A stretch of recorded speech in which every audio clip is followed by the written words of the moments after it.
Hello there, guys, and welcome back to my channel for our preview of the champions of Europe and the champions of the world returning to Champions League football against LOSC Lille, of course, tomorrow night at Stamford Bridge with the first leg of the round of 16.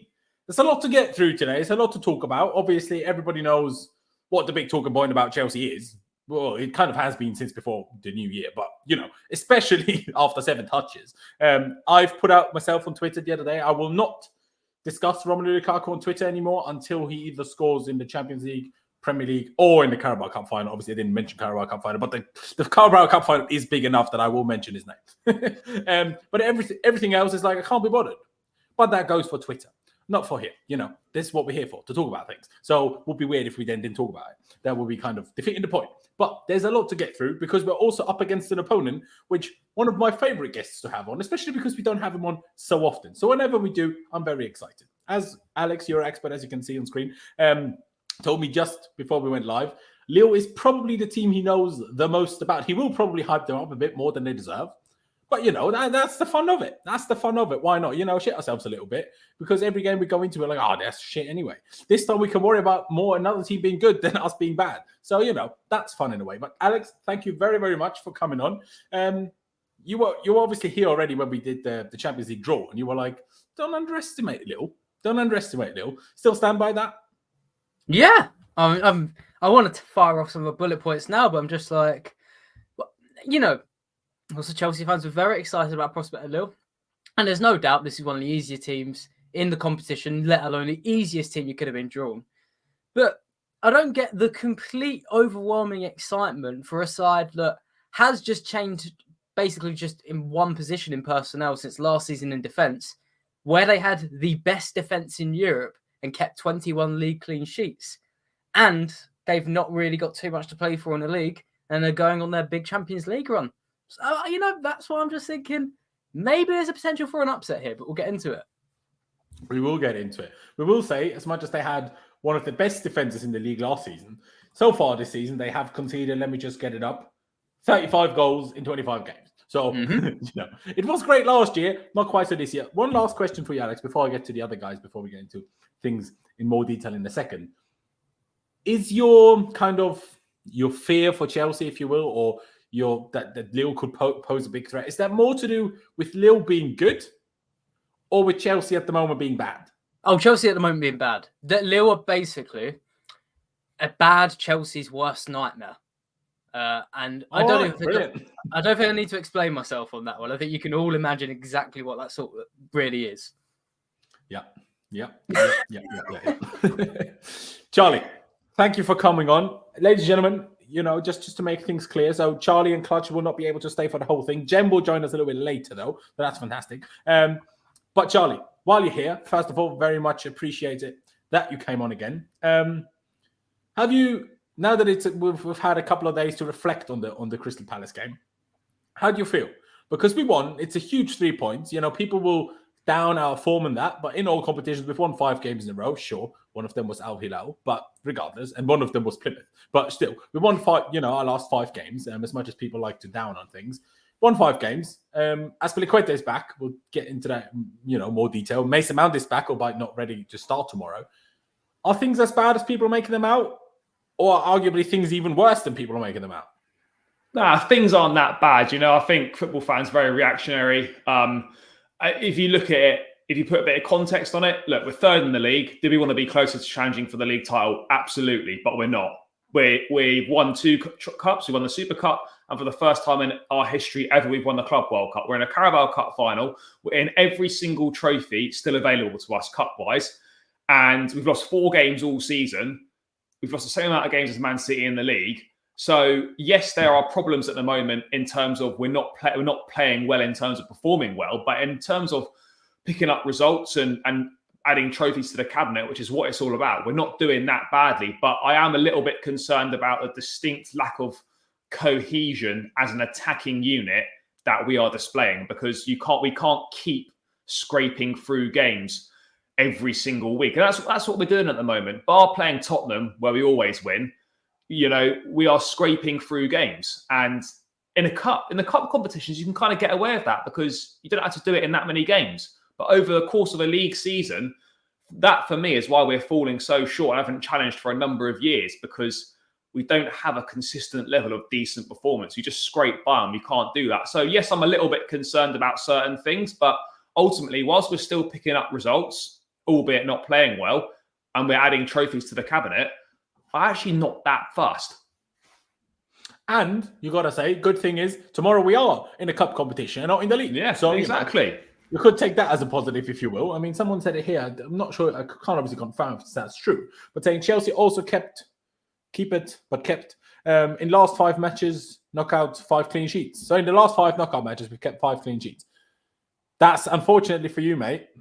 That's not true at all. Because, and maybe in the Champions League, no, even there it's not true.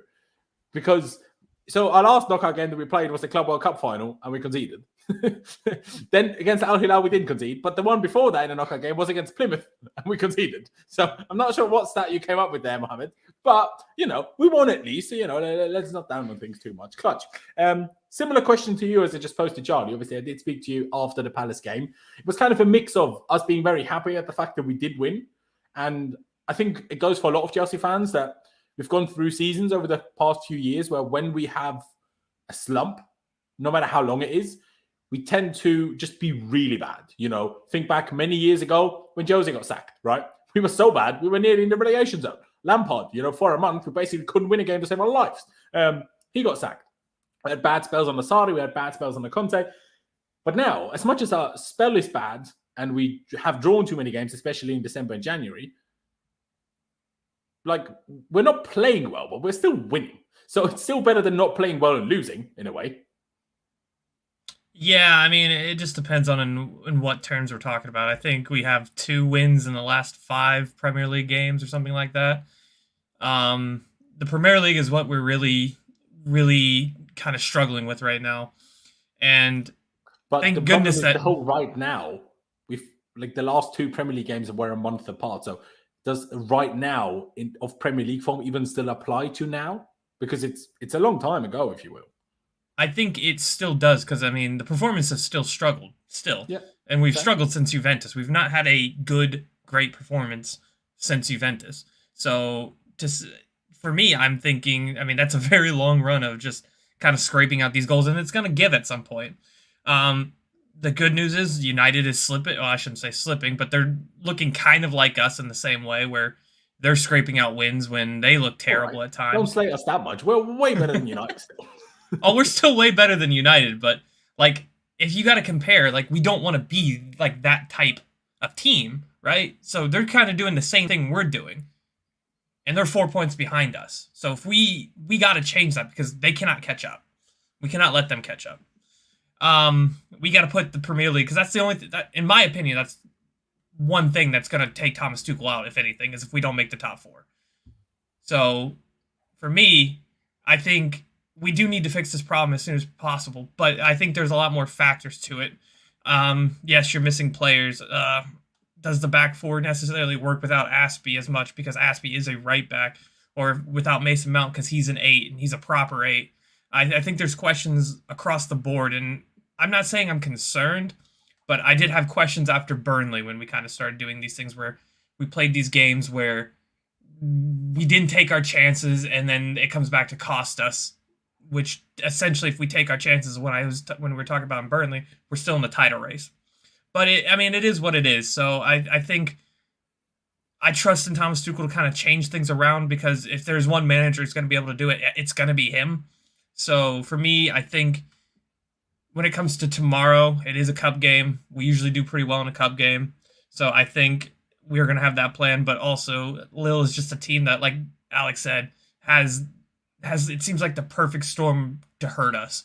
Jonathan David is a great counterattacking forward. Let's not twist it. He's going to be a major problem, and we're going to have Thiago Silva to take care of him tomorrow.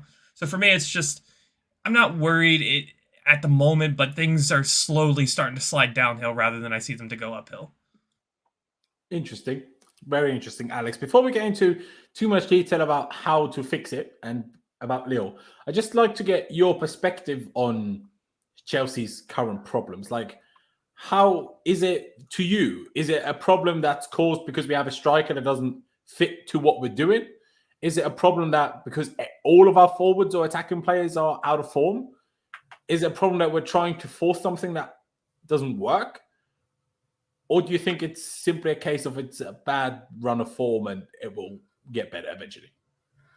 It's usually I'm really balanced on these things, and I try and meet down the middle. But my brain honestly does say that it's mostly Lukaku's fault and your number 9's fault. Because when he was out of the team earlier this season, you were doing pretty good, and you were beginning to click from memory. From what I can remember, you were actually breaking down teams. And it seems when he's in the team, it's like I was trying to come up with some detailed analysis. So the first thing I thought of is when you have like a Premier League team on Ultimate Team and you park a striker from the Saudi League in, who might be a team of the season, but he's got zero chemistry with everyone else. That's what Lukaku feels like. He ruins your press, he ruins your chance creation. But aside from him, I guess maybe it's a little understated from what I've seen, but the Chelsea we see every day is a reminder of how important Eden Hazard was and how good he was. Because a great example of I think of Chelsea is when you lost to West Ham earlier this season. You've lost to them recently as well. There was 2021 and 1920, right? And like West Ham can sit deep and they can play the deep block. And I just always think back to that Hazard goal where he just destroys the deep block within like 3 or 4 touches. And you're missing that player of magic that City and Liverpool have in abundance. So in a way, I guess to round it up, like it's not too much of a blame really on all of the players. It's just you're not quite at the Liverpool City level, and you need to be to unlock every deep defence. At your current rate, the occasional really good deep defence is going to stifle you and frustrate you. I do agree with that. Although sometimes I feel like it's not even, we don't even test defenses. Like it's not even like after Palace, like Palace played a good game in their midfield and the way they pressed was very good. But I don't think there is even much of a judgment to make about how well or not they defended because we didn't even test their defense. That's the feeling I got, because when your striker gets 7 touches, whether that's his fault or somebody else's fault, doesn't really matter for that part of the conversation. You're not even testing the opposition. And now one last question before we kind of move on slightly from that. From your perspective as a kind of an outsider, or rather not a direct Chelsea fan, Alex, why do you think Tuchel keeps playing Lukaku? Because it's 10 consecutive starts.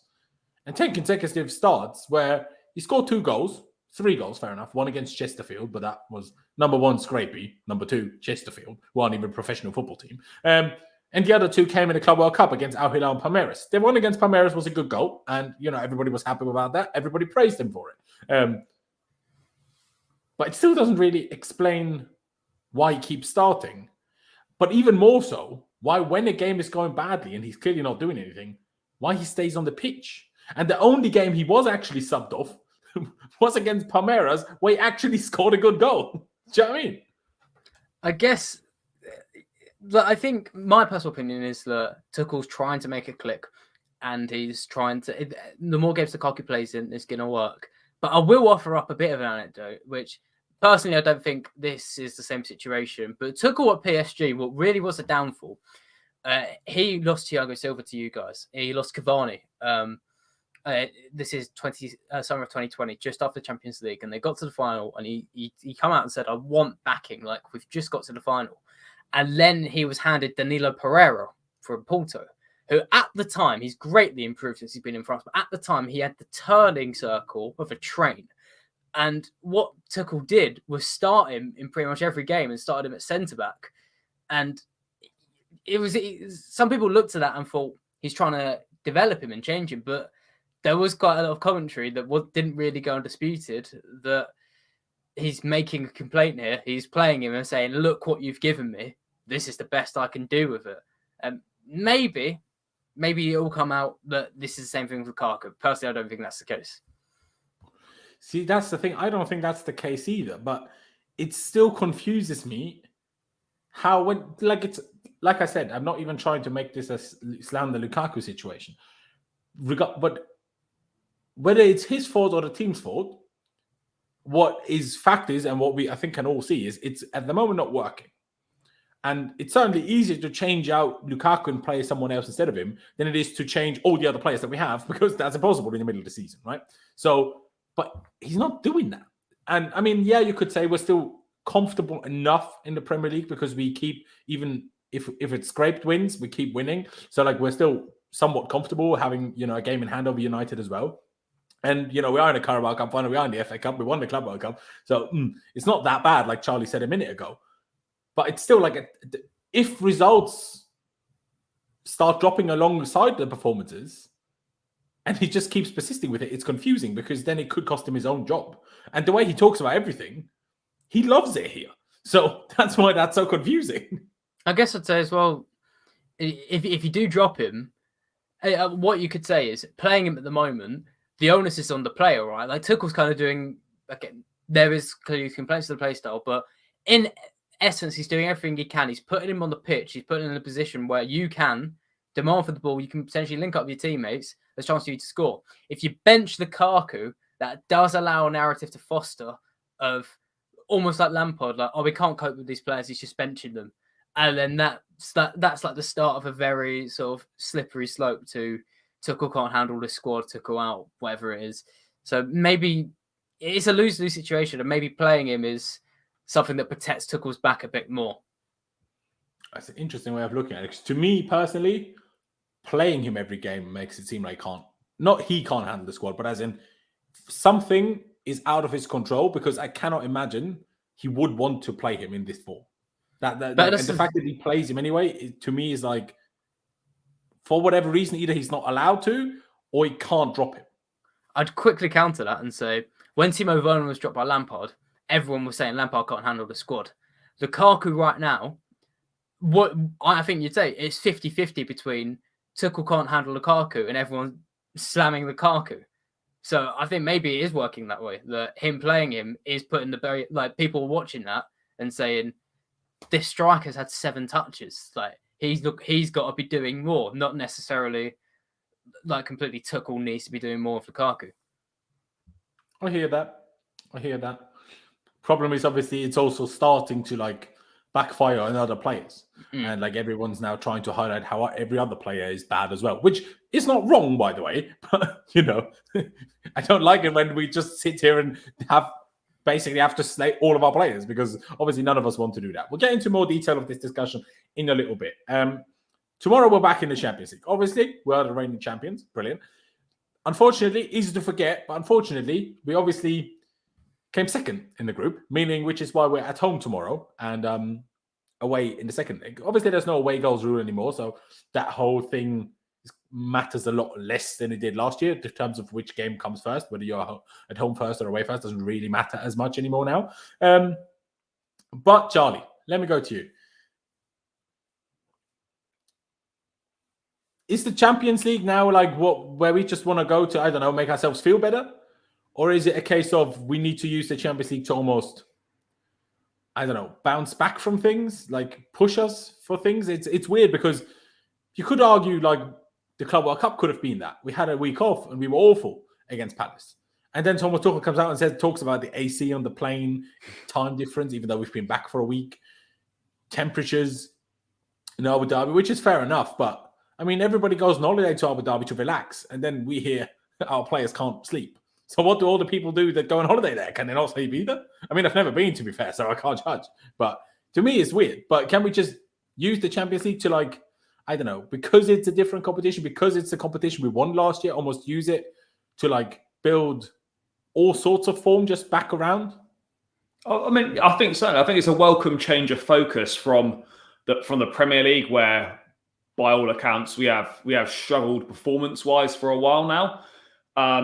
So yeah, in that regard, definitely. But at the end of the day, it's another football match. Can I see an awful lot changing from previous weeks? Perhaps not. But maybe playing against a side that we don't play against that often. I know we played against them under Lampard about a year or two ago. So we have fairly recent history of playing them, but Lille are a little bit different now, and we're arguably a little bit different as well. So yeah, I think it's a welcome distraction, and it's certainly, I'm more confident heading into this game than I would be if we were heading into a Premier League game, because we do seem to be, for whatever reason, better set up to play cup football or knockout football, as it were. I know this game's not a one-off knockout in itself. Obviously, we've got the 2 legs, but when there's something at stake in terms of, we don't kind of win these 2 games or, progress through, then we're out. Whereas the league, you don't really have that.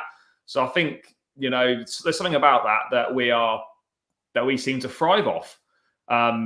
But yeah, but to your question, mate, I think certainly it's a welcome distraction. It could be a good opportunity for us to refocus and look at something else, because we're not back in Premier League action now, I don't think, till Newcastle, because we've obviously got this tomorrow night. We've got Carabao on Sunday. We've got Luton away next midweek, either Tuesday, Wednesday, and then we're back in action. We don't play Premier League for a little while now. So I think these cup games could be a welcome distraction for us and an opportunity to try and improve those performance levels.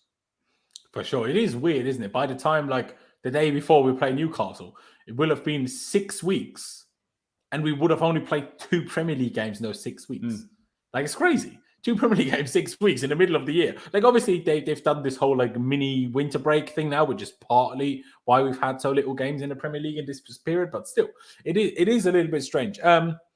Clutch, do you reckon we can use the Champions League that way? Or do you think it's more likely to be cause for more concern?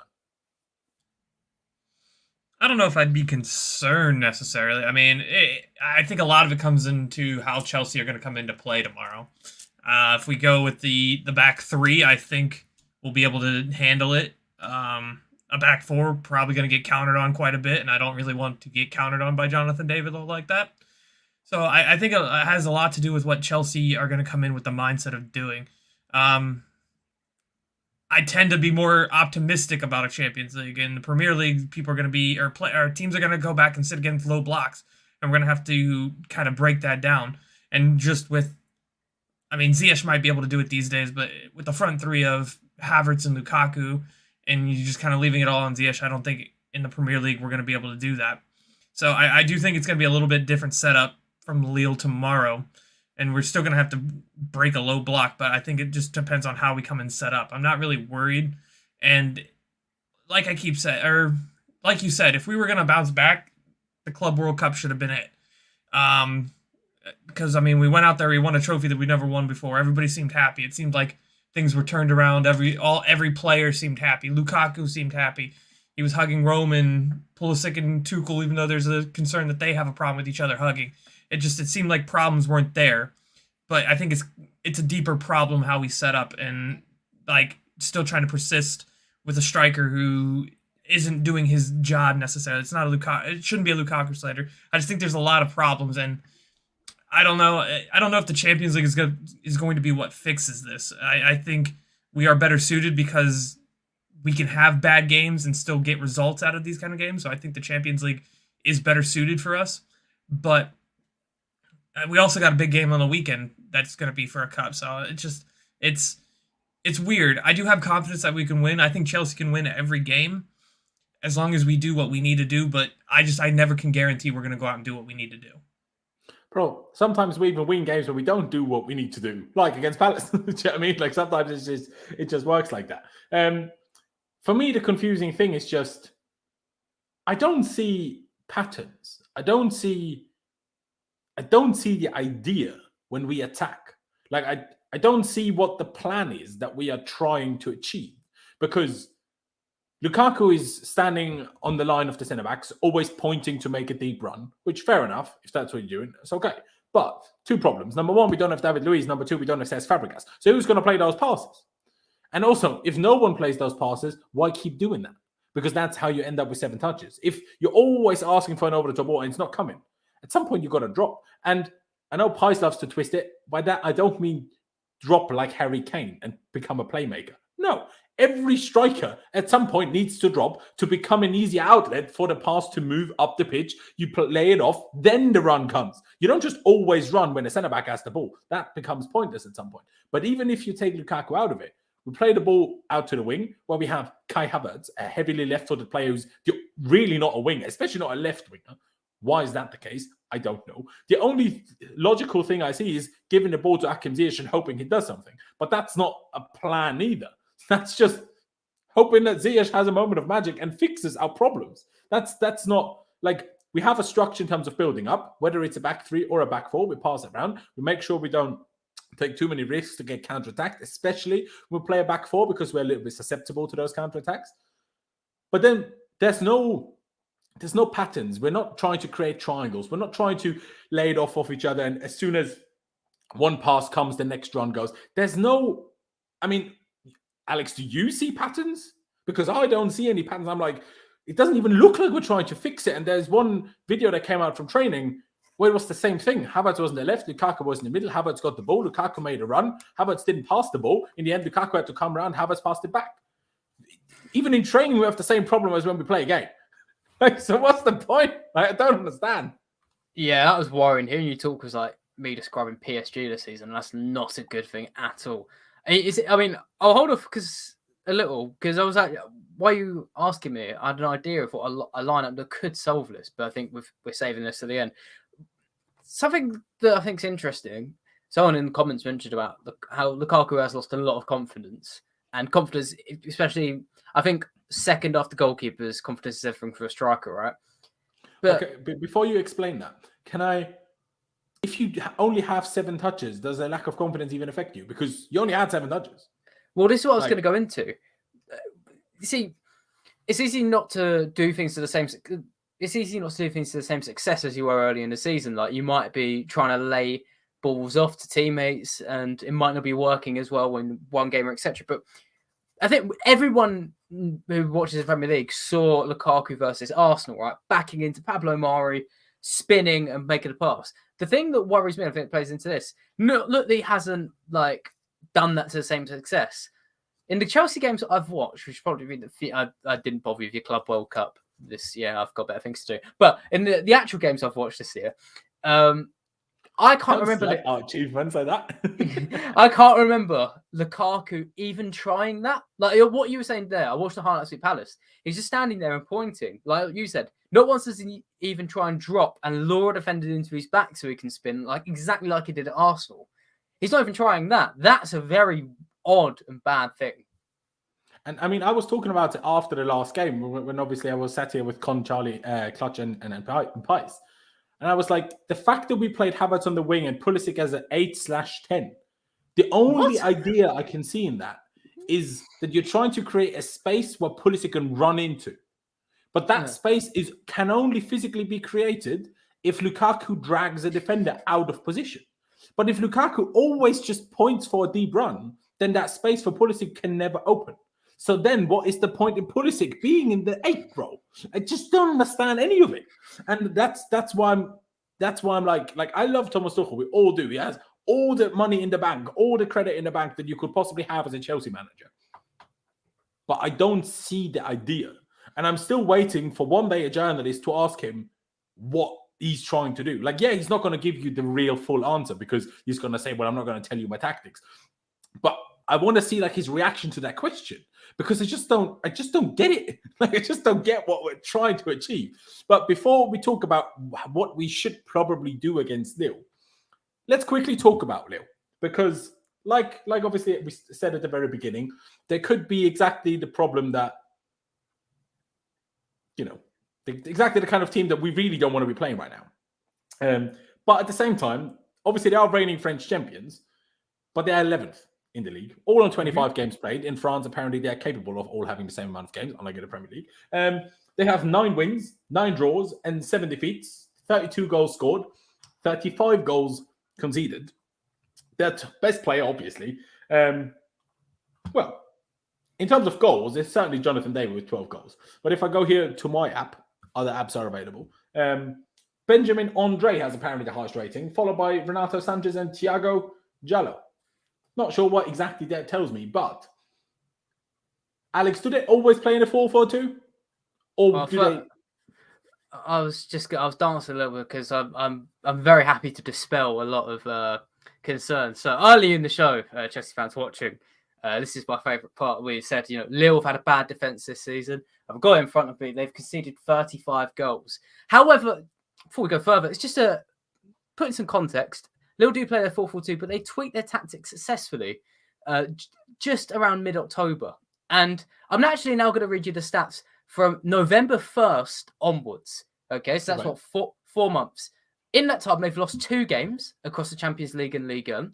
They've unbeaten in every other game, which is, I think, 17 games. In those 17 games, they conceded, I think it's 21 goals, but 5 goals against PSG brings it down. And you think, why am I bringing that down? It's 5 goals. In that game, if you watch the highlights, goal 1 was a goalkeeper literally spilling a shot into the midfielder, Danilo Pereira. The second one was the goalkeeper missing the ball going over his head. And the third one was Sven Botman making a pretty good tackle on Neymar, only for the ball to roll through to Messi, who then ran through and just lobbed the keeper. And by then the game's done. And just to think like, but still, a good team like PSG thumped them. The last game they lost before this defeat was 2-1 to PSG, who were losing 1-0 until the 90th minute. And then they just snatched a couple of goals. They're actually a very different beast to what the table says. And the Champions League, they actually grinded things together. And they came top of the group. Otherwise, we wouldn't be playing them right now. Exactly. And a lot of that it wasn't a good group, though, to be fair. Yeah, but a lot of that was down to rebounds from like Burak Yilmaz. He's under expected goals, underperformed by 6 goals. He's missed a few sitters, but he's begun to hit form. Lille went through top of the Champions League because he opened scoring in the final game against Wolfsburg, I believe. So there's actually a lot more to this Lille side that's happened as of late, which makes them a slightly different beast. And finally, as well, they are 11th in the league, ladies and gentlemen, but they are only 6 points off 4th. Like, there's a ridiculously tight gap between 11. They're only, 9 points off of 3rd as well, 10 points off of 2nd. Ligue 1's really tight, and in a handful of results, they could be back in the Champions League spaces. So, again, they're obviously doing worse than last season. There's been changes to personnel, which we might go into. But this isn't a mid-table team. Like, there's a lot more to this, especially on current form. There you go. I will also say, in that 5-1 defeat against PSG, the one goal they did score was also a howler from Donnarumma. So, swings and roundabouts with goalie mistakes. But let's just hope the Lille goalie has another howler tomorrow. Obviously, as we touched on earlier already, they did win the league last year. Funny Pochettino. They also won the Super Cup in the summer.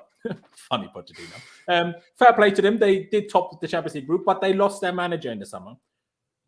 I forgot why. I remember in the summer I read about things, but basically the manager, even though they just won the league, left to go to Nice. And now Nice are doing great, or good at least, and Lille are 11th. Although that 11th makes it look a little bit worse than it is, as Alex has just explained in terms of points gap. But they just had a really, really bad start to the season, but got themselves together a little bit. Just quickly, out of those, how many games did you say was 17 games in that time period? How many of those were draws? Yeah. How many of those? You said they only lost 2. How many were draws? Because obviously we don't just want to draw, but if you look at only defeats, our season looks absolutely amazing as well. So we haven't lost. So it's more like it's also like kind of important how many draws they have. 9, 10. I'm counting. I've got 11, 12 draws. 11 wins. In that time. 11 wins. Yeah. I believe it is, yeah. Out of 21 games. Yes. No, 11 17 games and 21 goals. That's what it was. Yeah, I think it is. Might have very quickly counted that. There's still a few draws, but still a reasonable amount of wins. You say they mostly play a 4-4-2. You said a tactical change. How does that tactical change look like? Does that mean sitting deeper and counter-attacking? Does that mean playing sort of, one striker off the other? Or how exactly what does that look like?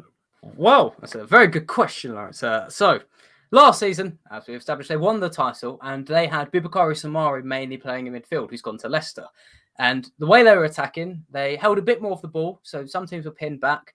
And has anyone, by the way, seen him play for Leicester? That's what I have.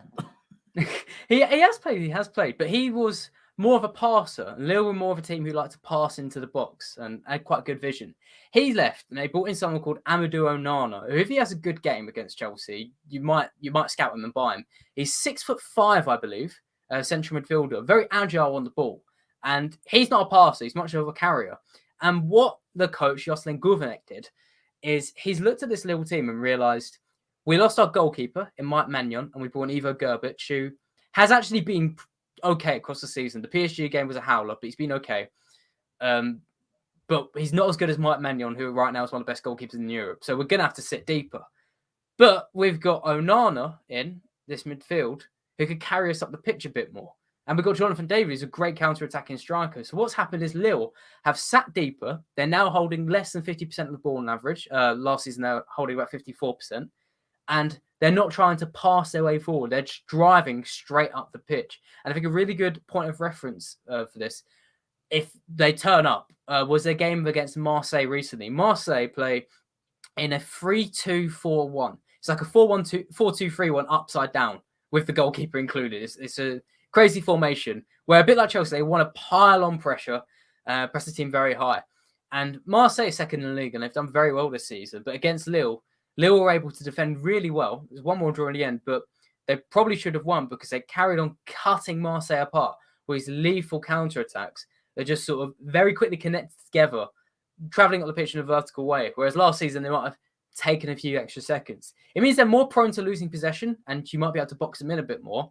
But if you give them a bit of space to run into, then they could build momentum very, very quickly. And do they break in numbers, or do they break in just with 3 or 4? Or do they break with the whole team? I think it's more about 3 or 4, but really, they only need a handful of these players to get forward. I mean, by the whole team, it's kind of in between. Like, they're not sending the fullbacks really that high. It's more like most of the midfield and the 2 strikers. And I think the one player Chelsea should mark very tightly is Jonathan David. If he's been hyped up a lot this season, obviously, he's got 12 league goals in about 17 games, I think, in the league. One of Europe's top scorers.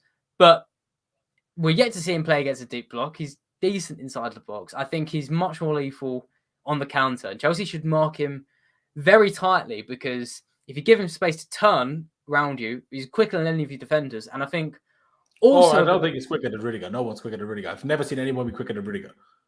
Even Mo Salah is slower than Rudiger.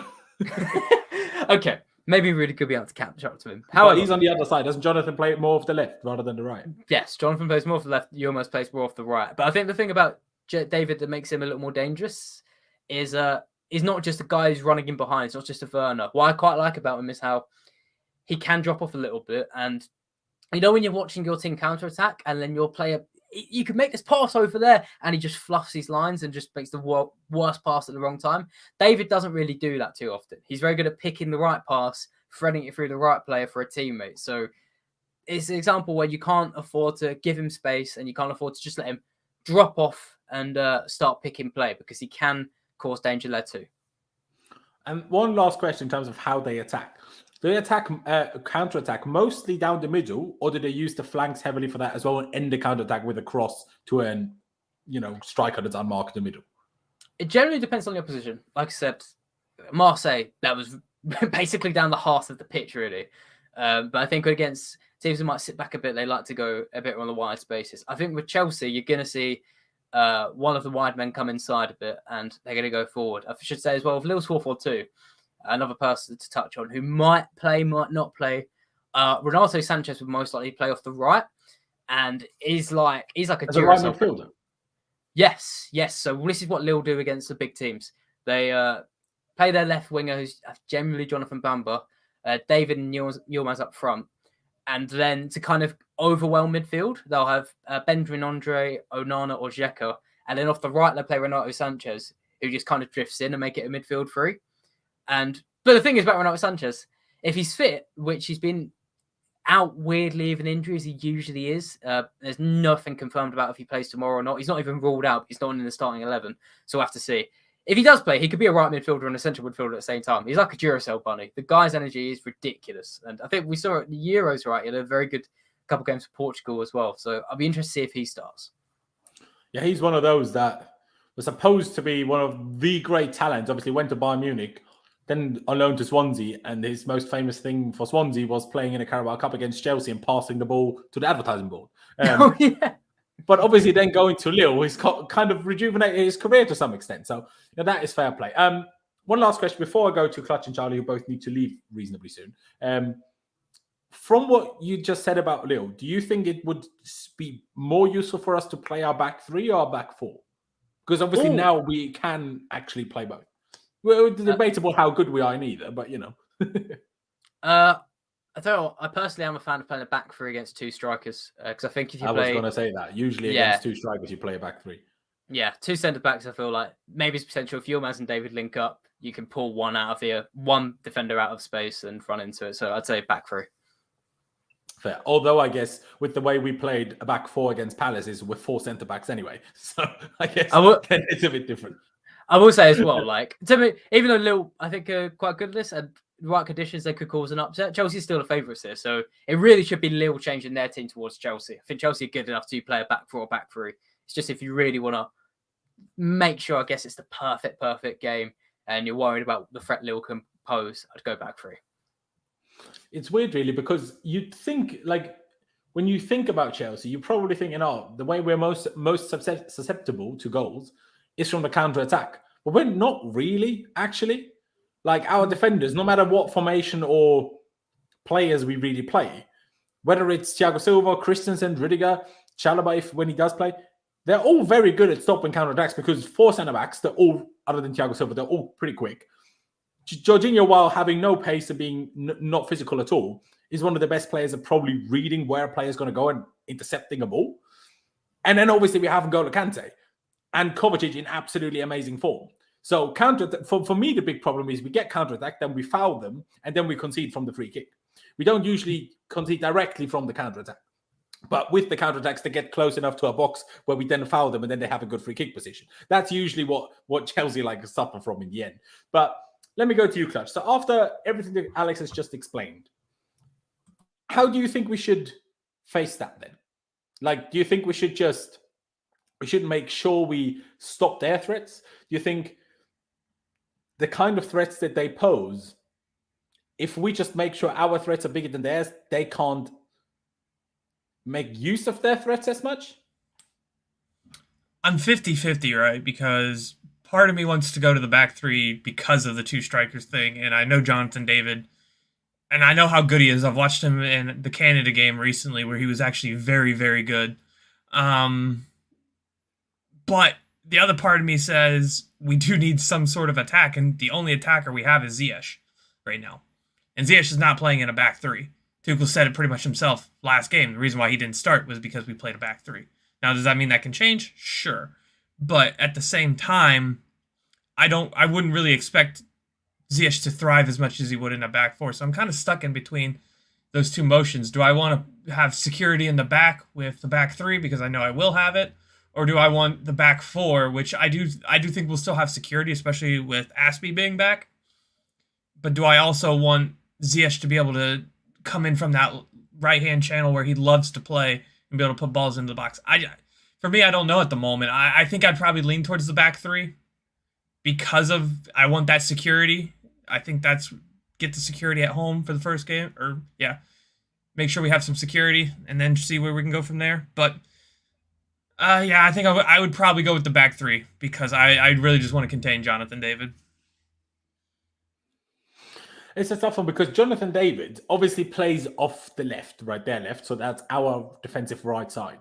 Meaning if we do play a back three, our right wing back will have to do a bit of work also defensively. But if you're going to allow that to happen, don't we take and if we then kind of are scared of that, we just take our whole right attacking threat out. So then from that perspective, it could arguably make more sense to play a 4 and just make sure the right back just doesn't push too much. The problem is the only fit and available proper fullback we have is Azpilicueta, and he is on the right side. Because on the left side, if we play a back 4, we'll play Malang Sarr and probably bring Marcos Alonso on late on if we need a goal again. But I doubt Alonso will start in the back 4. So, Charlie, let me go to you. Similar question to that I just posed to Clutch, really. After what Alex explained, how do you think we should approach the game? Is it a case of be worried, or is it a case of let them think we're worried, but actually go at their throats, essentially? I don't think we should be worried. We should obviously treat them with respect and be aware of the threat that they pose. Obviously, Tuchel will know this side well, having managed PSG and played against them a number of times. Admittedly, Lille, slightly different prospect than they were when he was in charge in Paris. But, treat the opposition with respect. But I don't think we've got anything to be fearful of. It's not, playing a side that are unbelievable. I know we're not performing well, but we're picking up results, and there's no indication that we should be scared heading into this. But we've got to be Lille away, you've got to turn up, treat it with full respect, give them 100% because they have got ability and players that, if we're not on it, could punish us. I mean, with there being no away goals, conceding, as bad as it always is to concede, is much less of an issue than it would have been in previous seasons because the goals don't count double. So, even if we let one in tomorrow, as long as we score a couple, it doesn't matter as much. But I think we should be optimistic. I think we should go in with confidence.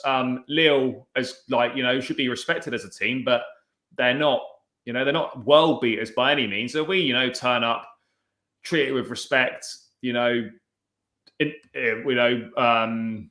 execute our game plan, which admittedly sometimes we don't know what the game plan is, and more often than not in recent weeks we've not executed it, but we somehow still get through. Then I don't think we shouldn't be worried about this game. No, we're the champions of Europe, we're champions of the world. We shouldn't really be fearful about playing anyone. That's the problem. Exactly what you said is the problem, which is why I'm not sure what we should be doing in terms of formation. So let me just get that formation screen up on screen. As much as that sounds bad, that's what I'm doing.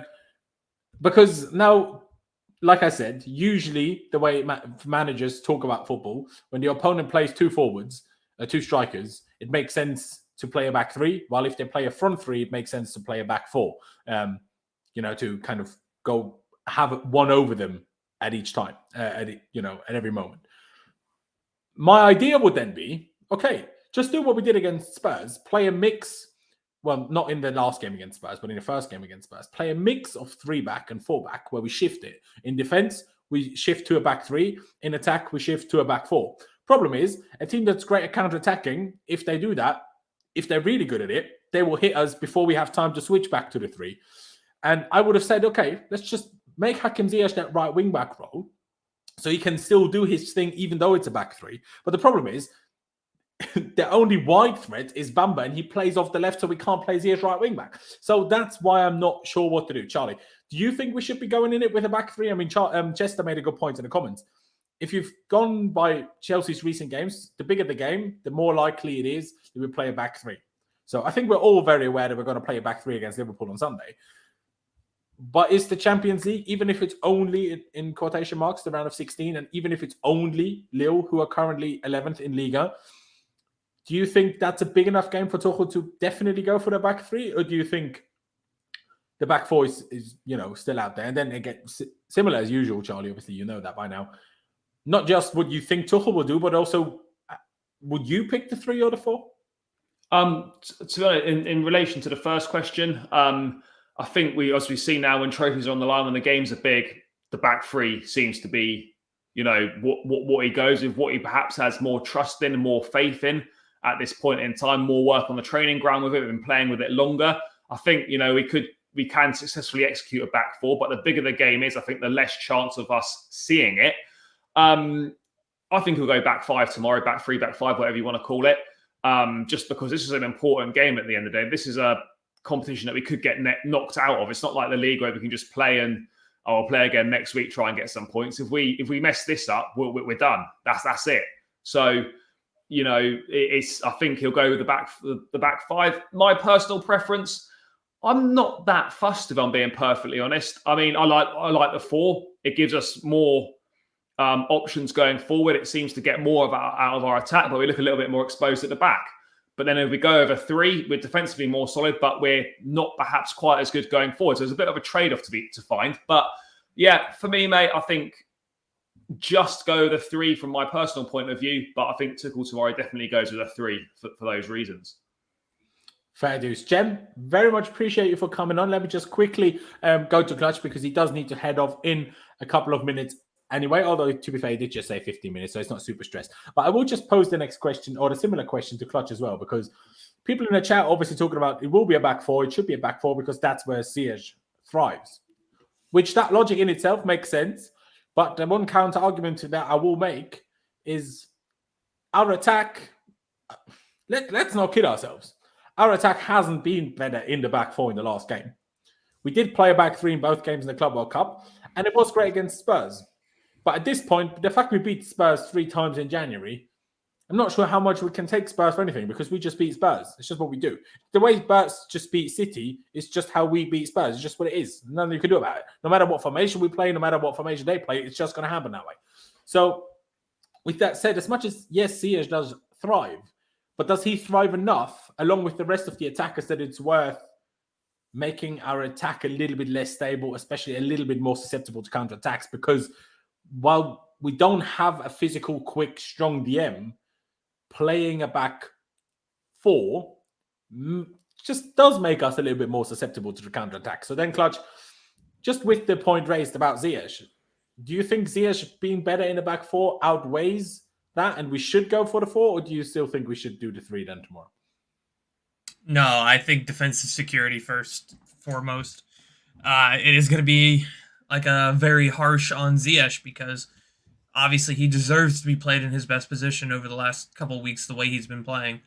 I mean, he went from being one of the first guys that we talk about, hey, if there's somebody being sold, we need him to be sold because he didn't look on it. And we had a lot of games where we thought he didn't care. We thought like the Ziyech that we looked at from Ajax just isn't there. And now that we played this back four formation, it looks like that guy's back.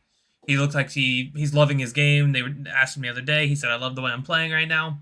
But at the same time, the back three, it's defensively secure. And I think, especially coming into this game, you want a good result to start off the tie. You want to get a good result to start the first leg. That way you don't go into the second leg having to throw out all your back four and whatnot. Or you can be a little bit more experimenting. But I think, yes, Ziyech is better in the back four, but I think defensive security for this one we need to actually stick with.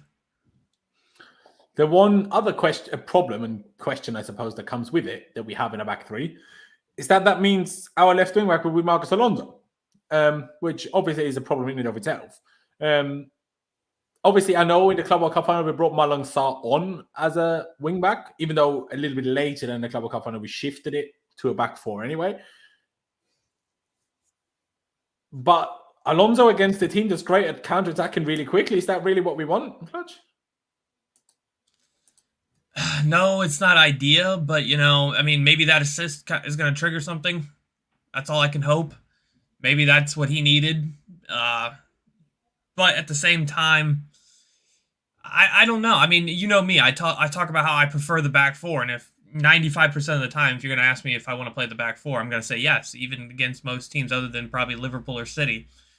But maybe I'm just overanalyzing how I think about Jonathan David. I do think he's one of the top 3 young strikers in the world right now. I think he's going to be a very big player sometime in the future. Define young, because Mbappe and Haaland are still young. I don't consider Mbappe a striker. Like, Haaland's number 1, obviously, by far, but I do think Jonathan David is going under the radar and is a very, very good player. I wouldn't even mind seeing him at Chelsea at one point, but that's for a different conversation at a different time. Maybe I'm showing too much respect for that guy. I don't know. But personally, I think for this game, I'd go for the back 3, as much as I love the back 4 normally. Fair dues. Let me welcome Jem into the discussion. First of all, Jem, like I said already, big up for coming on. What we were discussing, especially with Alex earlier, was explaining how and what kind of threats Lille do pose, and it's mostly on the counter-attack. It's mostly, well, not necessarily all down the middle, but a little bit more down the middle than the wings, especially if their right side could be Renato Sanches, who's not a real right-sided player. He's more of a centre mid that plays on the right. Although Jester in the chat was talking about Weah, I'm not sure who's more likely to play, especially as Alex said, Renato Sanches, who knows if he's even fit or not. But Jem, for you, back 3 or back 4? Because I do see the logic where it's like, we need to just play our 4 because we can't just all of a sudden accept the fact that we're shit going forward. If we just, every time we don't trust in ourselves or believe in ourselves, change things up, then that almost makes us like we were under Lampard. When every time we lost, we changed formation. And then while we kept winning, we kept the formation. And then we lost in that formation because we didn't adapt the formation accordingly to the opponent. We just played the formation because we thought that's what we're good in now. So do we just need to stick to the 4? And at some point that will work Or do you also think, like the boys, that we should go to the back three? Listen, with a 3 or a 4, we should be beating Lille. I don't care what formation we play, we should be beating Lille. Lille are sitting what in their league at the moment? 11th.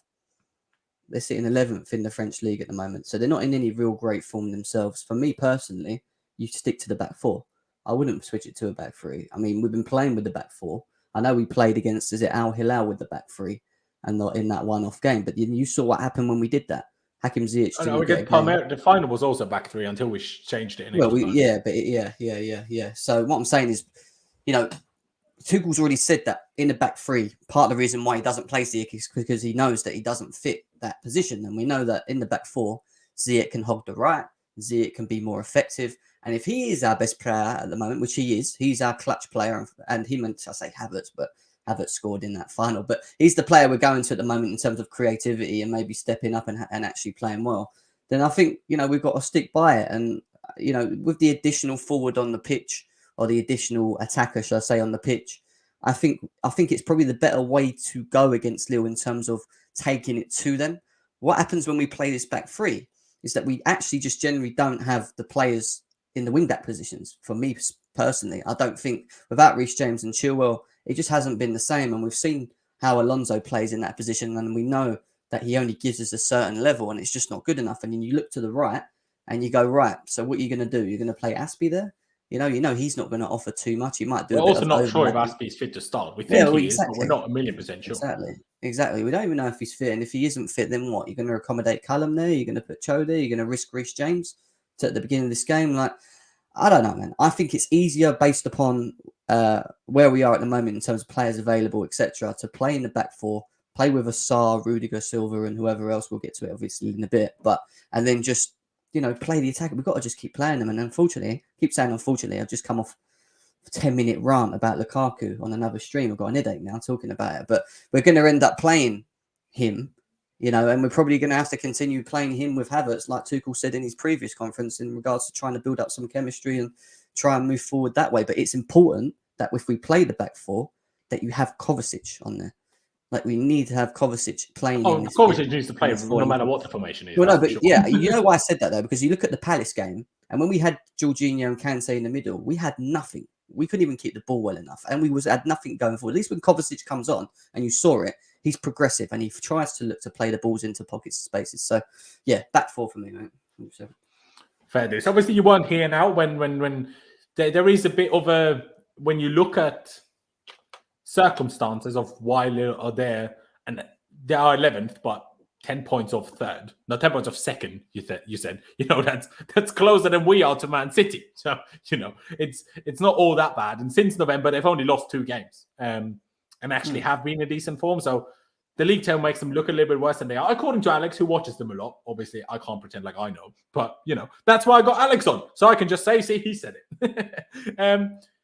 Charlie, I know you need to head off basically now. So if you have to add anything else that you want to make sure you throw out there before you head off, please do. Whether it's what players you want to fit in, whether it's something that you think needs to be said, please go.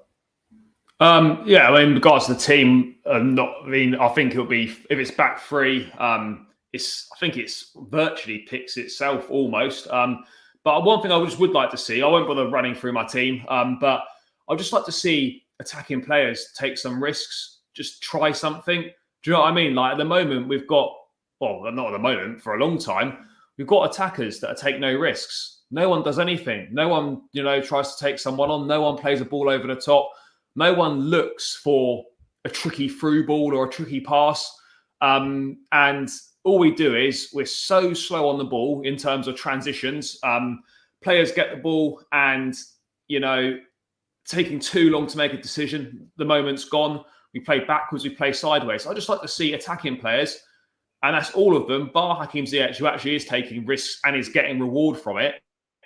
Like, just take some risks, because, we're not getting any reward from what we're doing at the moment. And if we just take a couple of risks, like, I'm happy, if players try a difficult pass, it doesn't quite work out. At least we're trying it. At the moment, we're just playing the safe option every time, sideways, backwards, or spend too long on the ball. And the moments have gone, and we could just move the ball a little bit quicker and stuff, then I think that will help us out a little bit. So yeah, tomorrow, I'd just like to see us, from an attacking perspective, just take some more risks. I get that. Although, obviously, the more risks you take, especially if the opponent is incredibly good at counter-attacking, then that's quite literally why it's called taking a risk, I guess. Yeah, I mean, I don't mean like ridiculous risk in terms of, if I get this wrong, it's going to leave us, 2-on-1 exposed with them through on goal. But do you know what I mean? Instead of just playing a simple sideways pass, try and, play something over the top or play something up. You might get a knockdown. You might, something might fall into place, because at the moment, what we're doing is not working. So, we just need to take more risks. So I'd be happy with, if we just take more risks. I mean, I don't think, like Jem said, we should have any problems, beating Lille tomorrow. We've got to obviously treat them with respect and be wary of the threat that some of their players can cause. But we just need to take a few more risks. We've got the ability and the players to do it. We just don't see it on a consistent basis for reasons that I don't really understand or can't really work out. I agree. I do agree. We will get into more detail about what Charlie just mentioned in a little bit. Charlie, appreciate you very much for coming on. I'll see you soon. Everybody subscribe to his channel, the Blue Brothers. Sorry, I can't talk. Link is down in the description. But yeah, Charlie, I'll see you soon, mate. Take care. No, cheers, guys. See you later. And the same actually goes for Clutch quickly before you need to head off. Any last words? Sounds like you're going to die in a minute. You're not, thankfully. But just like any last words you thought that you need to be thrown out there? Where I'm going, I might actually die. No, I pretty much agree with Charlie. We need to take more risk. We need players who are less afraid. Jem brought it up, I think, after the Club World Cup. I think Jem was talking about how Callum was talking about we were just afraid and we need to keep possession. We're afraid to take those chances. I think that's very important. I think like players like him and Pulisic, they got to start taking players on. You got to start trying to do those things. You got to, and like I said in the WhatsApp yesterday, that's what Ziyech is doing. He is taking his chances. He is basically just playing carefree football. And guess what? He's the best player right now. He's playing his game. Personally, I don't think we should try Havertz and Lukaku anymore, but I'm not Tuchel, and I know it's probably going to happen again. But yeah, Kovacic is a must. I think he's one of those players who's actually going to thread the ball through the midfield. But other than that, I think Charlie hit it spot on. We just need to take more risk. Stop worrying about whether we're going to lose the ball here or there, because it's going to happen. That's going to happen to any team. You got to try, and eventually you're going to break through, and it's going to start causing problems. Charlie pretty much hit the nail on the head with that. Fair deuce.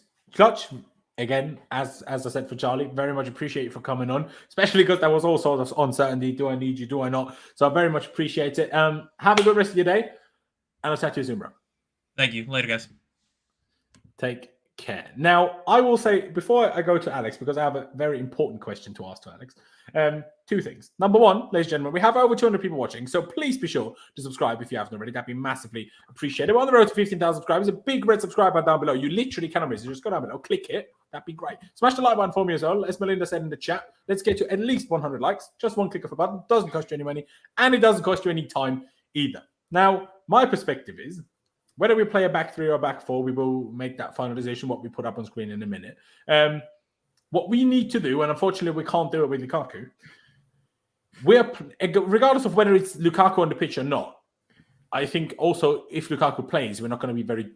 If Lukaku doesn't play, we're not going to be very good attacker-wise because no one is in good form other than Ziyech. But when you struggle to create yourself, how do you help create chances for yourself? By forcing the opponent into mistakes. How do you force your opponent into mistakes? By pressing. What have we not done in months? Press. Do I know why? I have no idea. It's not like when Lukaku didn't play against Liverpool, we didn't press either. Sure, it was Liverpool, so maybe it's not the best example. But still, even when Lukaku was injured, obviously before his own interview drama, even in that period, against Juve, we were fantastic. There was also spells in that time when we didn't press anywhere near as much as I would have liked and anywhere near as much as we did last season. Sure, you can say, it's fatigue because we've played so many games. That excuse doesn't run anymore. We just had a winter break before Abu Dhabi. And then after Abu Dhabi, we had a week off. So you can't be talking to me about fatigue. Sure, if some players caught a cold on the AC on the plane, well then sue who's ever plane you took, because that's clearly not cool. But also stop finding excuses, right? Start pressing. Like, I know it's more difficult when you have to play Alonso. I know it's more difficult when you have to play Aspi because they don't have the legs that Reece James eventually will have. But just press. Like, if we are incapable of creating chances, then just force opponents into mistakes that they basically give us the ball on a platter and we just have to put it in the goal. Because if we can't pass ourselves there, then make sure the opponent puts us there. But we're not even attempting that. And that's, to me, the frustrating bit. Like, surely we need, like, you just need to try something. That's my perspective, regardless of what formation it is. Just press, man. Just do something about things. But, Alex, I'll ask you. Obviously, I asked you earlier in terms of back three, back four, in terms of defending Lille. But now, which I think, because we are champions of Europe, because we are the favourites, regardless of how dangerous Lille are, how do you think we need to set up or should set up to cause Lille the maximum amount of trouble? 4-3-3. Because you want to get a max out of Ziyech, because he's your only player on form and might have the magic to actually unlock this defence.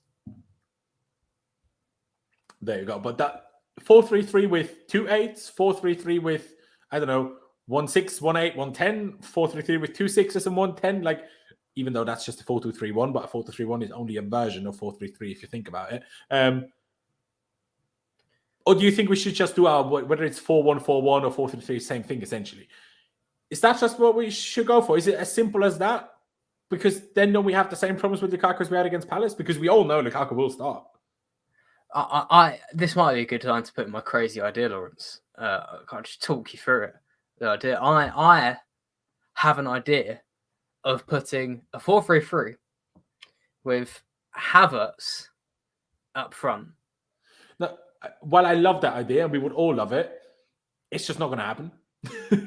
Like, I've been saying this for weeks, but it's not going to happen. So even though I don't want to cut you off and I don't want to ruin your fun idea, You've said it for months. it's almost like you're going to sell us a dream that's never going to happen, because Tuchel, whether he has to or whether he wants to, whatever the reason behind it, he will start Lukaku. So I almost need you to tell me a way how we can beat Lille with Lukaku. Lukaku would play my crazy idea. I'll rock it through because it might not happen still. But all right, come. Okay, sorry, I jumped the gun then. Please do tell me what you would like. Right, well, Lukaku at the moment is a lamppost up front. Okay, you ping. So you're saying put him in goal? I understand. I agree. No, but that is a good idea. I'm saying you put him at right wing, at Ziyech at right centre midfield, where he used to play for Ajax. That way, you can drift in and out of a 4-4-2 or 4-2-2 with Ziyech drifting right, Lukaku in the right-hand space, where he's more likely to receive the ball, either directly from Havertz or Ziyech, or Azpilicueta pushing up a little bit. And he's more likely to be in the same zone as he was for Inter Milan, because in a strike duo, his heat map actually showed he played more off the right, cutting inside. So that way, you get him more of the ball. You still get Ziyech on the right-hand side, getting the ball in his favoured areas. You get Havertz up front in the team as well. And you can still have Pulisic off the left. My crazy idea. I love it. But that means we're playing with a midfield too. And didn't you just explain to us that how Lille attack from the midfield with driving? And if we have 2, it's more difficult to stop them than with 3.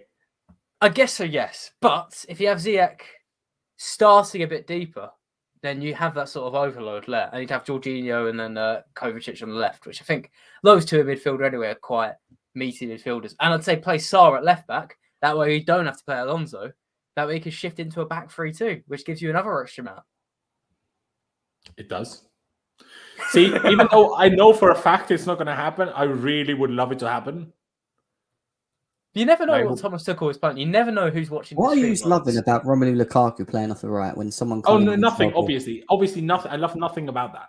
But knowing that Lukaku will have to play, at least it's trying something different. Because I've seen Lukaku play there for 10 games in a row now, and him be shit. He's doing it right. He can't even control a ball. How's he going to link up play? What's he going to do up there? What's he going to do? Take a player on? Come on, man. Before I commit a crime here and defend Romelu Lukaku, I mean, Joe, I will say that I have been his biggest critic, but I'd say everything going wrong about Lukaku at the moment is because he's the last man to receive the ball. He's getting the least touches on the ball, right? And whenever he gets it, we know he's a bit whiny at the moment. He doesn't want to receive the ball with his back to goal, and he wants to receive it how he did at Inter Milan because he's in love with Inter Milan. And at Inter Milan, he played a bit deeper, and if he plays off the right, look what happens. say, Lawrence, you've got Havertz up front. Say he drops a bit deeper. Look who's all of a sudden got space to run into him behind. So wait, so Romelu Lukaku. what do we do when we ain't got the ball? Where's Lukaku's position then? It doesn't matter anyway.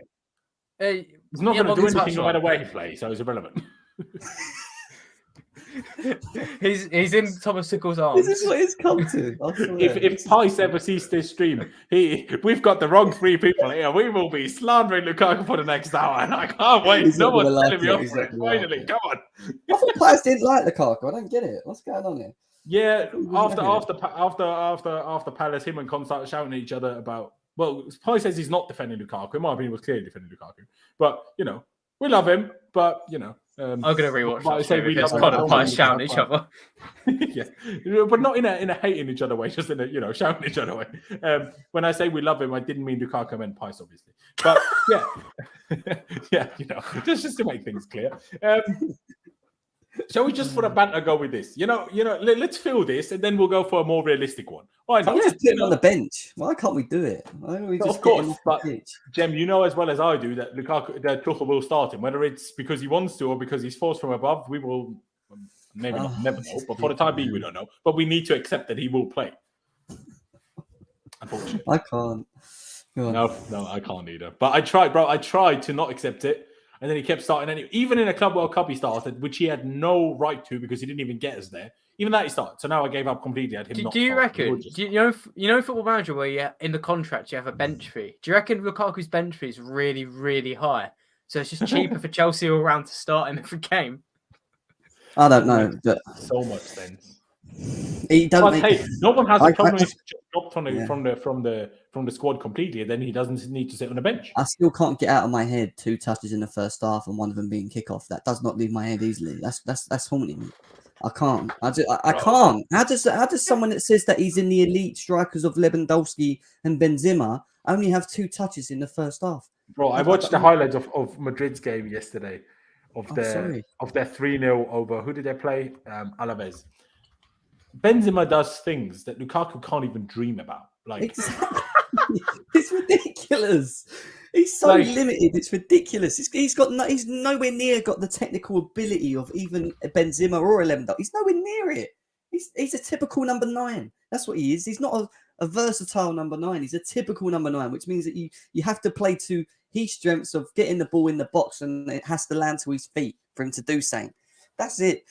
Can't do anything else. Yeah, see, I'm not sure. I think he just needs to play counter-attacking football. And the problem is he came to a team that doesn't. Can't do that. Exactly. We're a ball possession team. We're not Inter Milan. He needs to go Tottenham. Look what they're doing. If he goes and plays in that Tottenham team now, he'll probably be all right.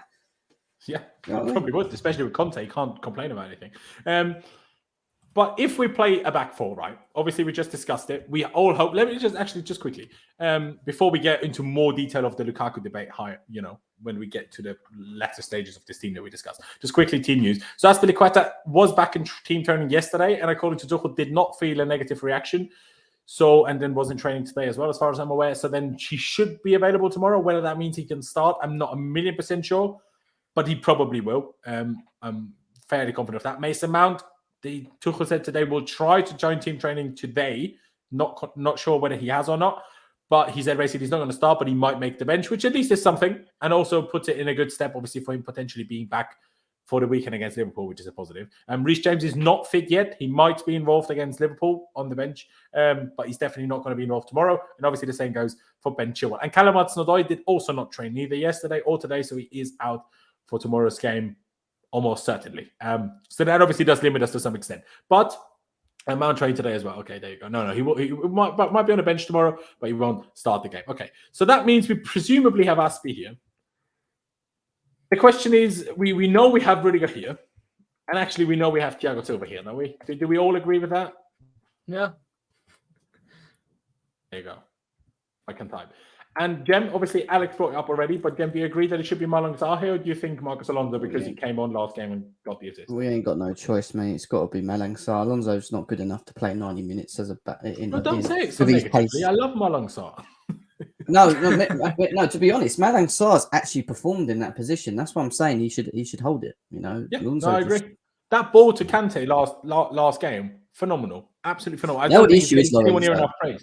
Do you know what the issue is though? When you played, so I know we had Christensen playing out and playing as a right back. He shouldn't have been on that position. But we lack the from the forward line. I'm talking about. They lack the overlapping, and that's the one thing we do in the back four. We usually have overlapping. Malang Sarr tries, but he's just not good at doing it. And Christensen, when he was in that game, again, it's not his game to do it. And that's why Azpi's so important, because Azpi will do that and Sarr won't as much. So that's why I think you will hold back more and you see a lot more going down the right with Ziyech and him. And it will almost transition to like obviously be a bit attacking, and then Exactly. You could argue then maybe we will actually switch Rudiger and Silva if we do that, because usually obviously Rudiger is left-sided. But if we do that, it makes more sense, because otherwise you potentially expose Thiago's lack of pace. If he then has to push out as the wide centre back, it's probably easier if you leave it that way around, probably. Midfield. Now, Alex, obviously the only player we have that's supposed to play here is Jorginho. From what you just said about Lille, how they play,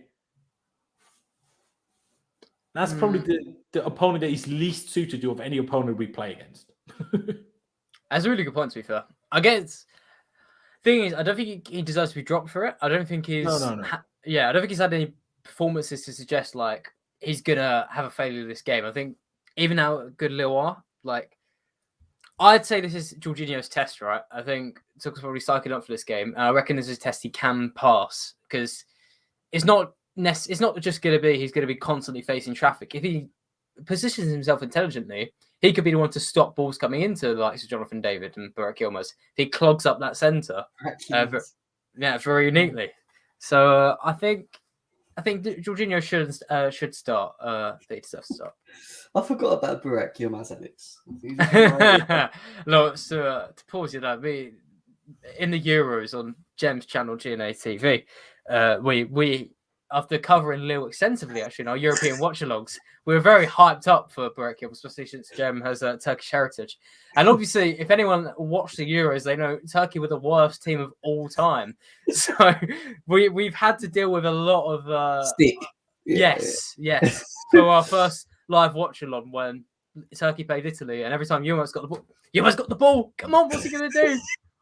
Nothing. Nothing. Yeah, exactly. Nothing. Yeah. No, I agree. Like, it probably has to be Jorginho, even though it doesn't probably suit him perfectly, that opponent. But we're not going to play Ruben there. Bloody hope not. Like, I love Ruben, but not there. Even though his physicality obviously would help, but what Jorginho is so great at reading things, that's what Ruben is really not good at. Defensive reading of things. No one wants Kante as a lone six. That's just not it. As much as his pace and defending would be useful, but poor Thiago Silva, he already needs to do the job of 5. You can't let him do the job of the midfielder as well. Do you know what I mean? What about Christensen? No. Just a wild chap. I think more likely will be Chalobah, especially because he knows French opponents. But what, you think he's going to be a lone DM, or what is this? I don't get it. We're not playing 2. It's 2 6s. What are we doing here? No. Are we playing 1 DM and 2 8s? Is that what we're doing right now? That's what we're doing right now. What would you? We honestly have Lukaku on the right. Are we making this up as we go along? No. I think we're. Even then, obviously that's what we played the last few games, right? Even last. Yeah, but game. I played 4-2-2-2, but you'd have 2, not like that. I would have had 2 6s, and then Ziyech and. You want to play a 4-2-2, yeah, not a 4-3-3. I was going to say, I think we're at the point where we can have fun with this attack because someone needs to. Someone needs to have fun with Chelsea's attack, and if it's going to be us saying Lukaku play off the right, and in fact, I've got some good evidence for that coming up. We'll do that. Yeah. See, I'm not sure about the 4-2-2 because if we need to break someone down, not having anybody here, not a fan.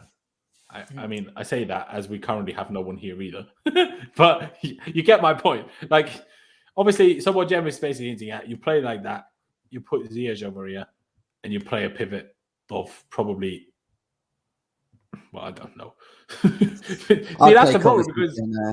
I'd play Kovacic. I think Kante is going to play. You know that. I've got a feeling it's going to be Kovacic and Kante. And I'll tell you why. Jorginho was absolutely gassed the last game. I don't think we realise how much Jorginho has actually played this season for Chelsea. And you've got to remember, we lost Kante and we lost Kovacic for periods where Jorginho, and you remember, Laurenz, because we've been on it saying he just looks puffed. Like he's playing too many games. Like against Palace, he just looked tired, really, really tired. I just think Tuchel. I've got a feeling Tuchel's going to play him in the final on Sunday and rest him against Lille. That's what I think he's going to do, and I think you're going to see Kante and Kovacic. Because I think Kovacic has to play. I think Kovacic, for me, in this system, has to play because he's the only progressive. Kovacic 1,000,000% needs to play. And he'll play against Liverpool as well. But you've got to remember, Kovacic didn't play against Palace. Jorginho and Kante. Kovacic will also play. Yeah. The one thing I will say is this system limits Kovacic. And Kovacic is the only one that has form. So that's why I prefer the 1-6 and the 2-8s. And I also think we're better theoretically at stopping counter-attacks with that because we have 3 midfielders that can do it. I just see a 4. I just see 2 in the middle. I don't know how else we're going to play. I can just see the 2 6s. I don't see 1 and 2 8s. I just don't think he's going to do that. Maybe not, but then again, I usually you've been on enough previous. I don't really want to do predicted 11s because that's just pure guesswork anyway. Yeah, and at least if we give what we would like to play, we can have opinions on that and elaborate them. While if we just do a predicted 11, we're like, well, I think Tuchel's going to do that because I think so. Like that's boring. So that's why I do it that way rather. We know for sure this is Kovacic, right? We can obviously I can move things around, Jem, to adapt it to what you would like to see. Obviously, no, we can have fun with it. Why not? We ain't got the best of forwards, have we? Anyway, it's a guess who game when it comes to our forwards. Anyway, so barring Lukaku, sorry, don't forget about him. That's very true. It's no guesswork there. We know his shit. But yeah, obviously with Callum being unavailable, this can only be Pulisic anyway. Now, one thing, I just want to explain one thing. Please don't put Havertz here. Like, I already can tell you, right? No. Havertz will play here. I guarantee you. Like, did you see the clip, Jem, from training today? Did you see that clip? No, what's he doing?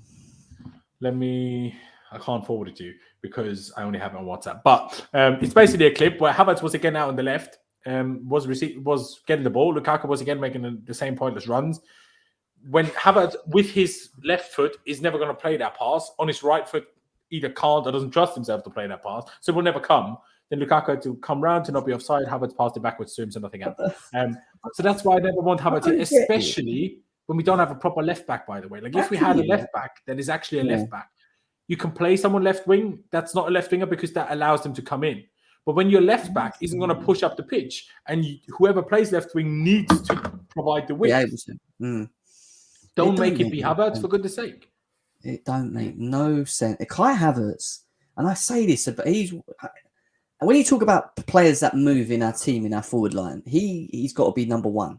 Like him and Werner. I know Werner runs like a headless chicken anywhere and into spaces, but he still runs into pockets of spaces. They're the 2 players you do not limit their movement. If you ask Havertz to just go up and down the wing, you are limiting his movement. We do not benefit from Havertz when we do that to him.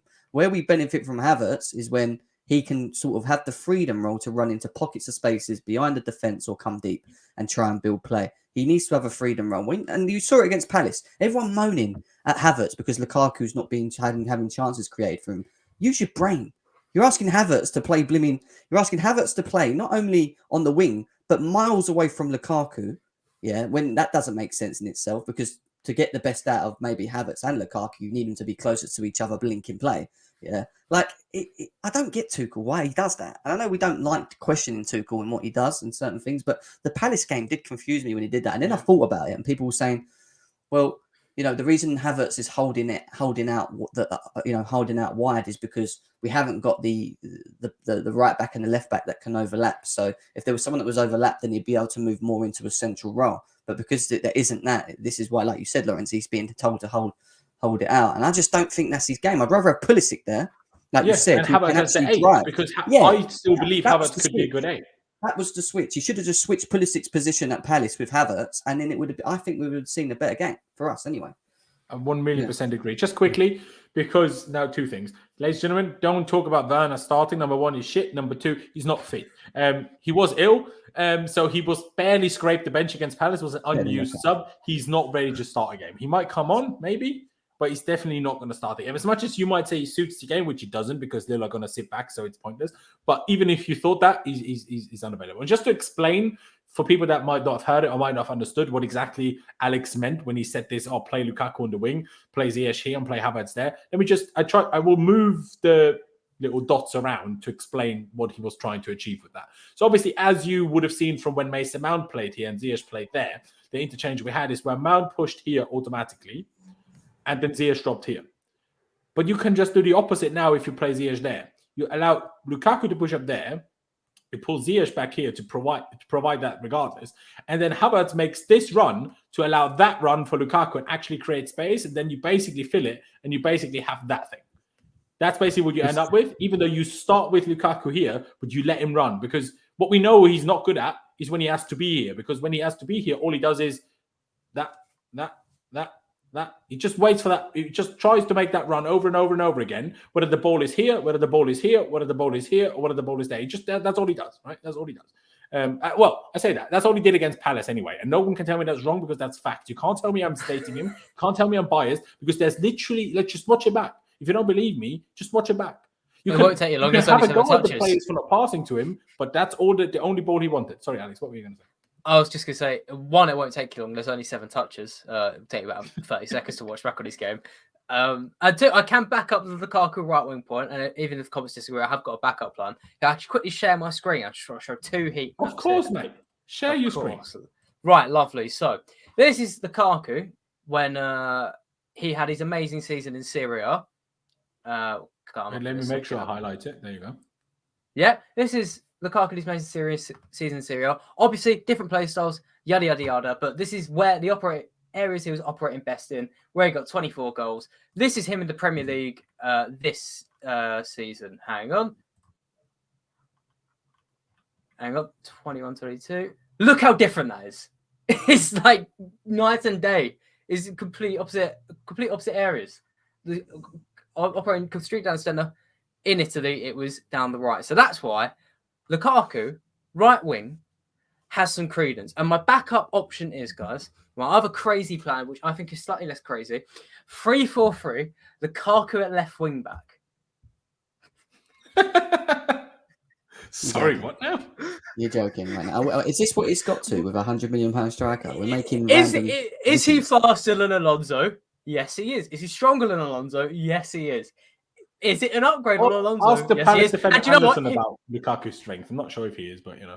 Well, good point. And also, do you know what? He'll get more than 7 touches on the ball. At left wing back, he can get the ball all the time. So it's a great option. You know what? Hey, we have nothing better to do. I've got to switch that now. So, Lukaku plays left wing back, right? Why not? Sure. Thiago Silva central centre back. I guess that wouldn't be Malon Salah, that would probably be Christensen. Let's have that, all right. So we have a back 3. Azpi's definitely playing centre mid, obviously not. We shift that, right? Azpi's right wing back, presumably. What else do I need to change now to your crazy idea? Please tell me, Alex. No, I think that's perfect, you know. It doesn't matter where you play this guy on the pitch. We're going to be playing with 10 men. I'm telling you now. It doesn't matter. You could play him in goal, would still play with 10 men because he wouldn't actually have to do anything. At least it'd be more of a better option because they're not going to have many shots. Do you know what I mean? At least we might benefit on the pitch more because he's in goal. Do you know what I mean? I don't know. Like, what can we do? By the way, Lukaku's gone so bad. Look, my joke of him playing at left wing back has been taken slightly seriously in the comments because that's how out of ideas everyone is with Lukaku. We don't know where to put him. The truth is, he should never have been bought, mate. The recruitment effed up on this one massively. He does not fit our system and our style of football. We are a ball possession team. We're not a counter-attacking team. And he only knows how to play one way, and that's on the counter. And we don't do that, unfortunately. We'd rather play that's the 400 disappointing passes. thing because I understand why anyone would think, you know, Lukaku has played as a lone striker. Even if you think he wasn't good enough at Man United, he was still way better for Man United than he was for us. Like, even if he didn't turn up in the big games, he still won games against lesser teams, and he doesn't even do that for us. They were a counter. Back then, when he was at Man United, they played a lot of counter football. They had players that they used to just hit you on the break. We don't even do that. Against the big teams, they did that. That is true, but not against lesser sides, right? Now, if I'm being perfectly honest, how I think, let's just quickly, how I think this will happen. Unfortunately, think Pulisic will not start. Did he arguably deserve to start again? Maybe not. But does Havertz? Probably not either. That's that. Lukaku will play here. Ziyech will play there. And then the question is, I think, knowing Thomas Tuchel, I think this is how we're going to turn up. It's not going to work, but I think this is how we're going to turn up. What, all three of them? All three of them. Yes. No. I'd almost be willing to guarantee it, but I'm not sure. Unfortunately, I think that's what's going to happen. I want to quickly, especially now that we have no one that's going to tell me off for it, I want to quickly have a debate about Lukaku. Oh. Let me just share another screen of a little stat that CFC Daily posted today, which there is a little bit of context to it, but I just, just quickly highlight it. So this comes, by the way, from The Athletic. This is not like some stat that I made up or anything. So Chelsea with Lukaku starting, we've played 12 games. This is presumably in the Premier League only, because otherwise we would not only have 20 games. We've, with him, scored 1.5 goals per game and had an XG of 1.26, which, hey, at least we're outperforming our XG. Brilliant. Chelsea, without Lukaku starting, have played 8 games. Sure, it's a little bit less, but still. Our goals per game is a full goal more. Do you understand how big that difference is? I think people will not, unfortunately. But it's a huge difference. And our XG per game, mind you, to be fair, it's not a full goal different, but it's still nearly, it's 0.75 essentially, or 0.74 of a goal difference. So, but the big thing here, not only do we create more, we actually, compared to our XG, more clinical without Lukaku than we are with him. So he didn't even bring us more clinicalness. It's ridiculous. And one other thing I want to show, quickly, because I've seen that Lewis showed it earlier, otherwise it wouldn't be highlighted here. While you're getting that, the XG per game is mental. For people who don't realise, the difference between 1.26 and 2 XG per game is one team having a penalty. So that's like Chelsea getting a penalty every game without Lukaku starting.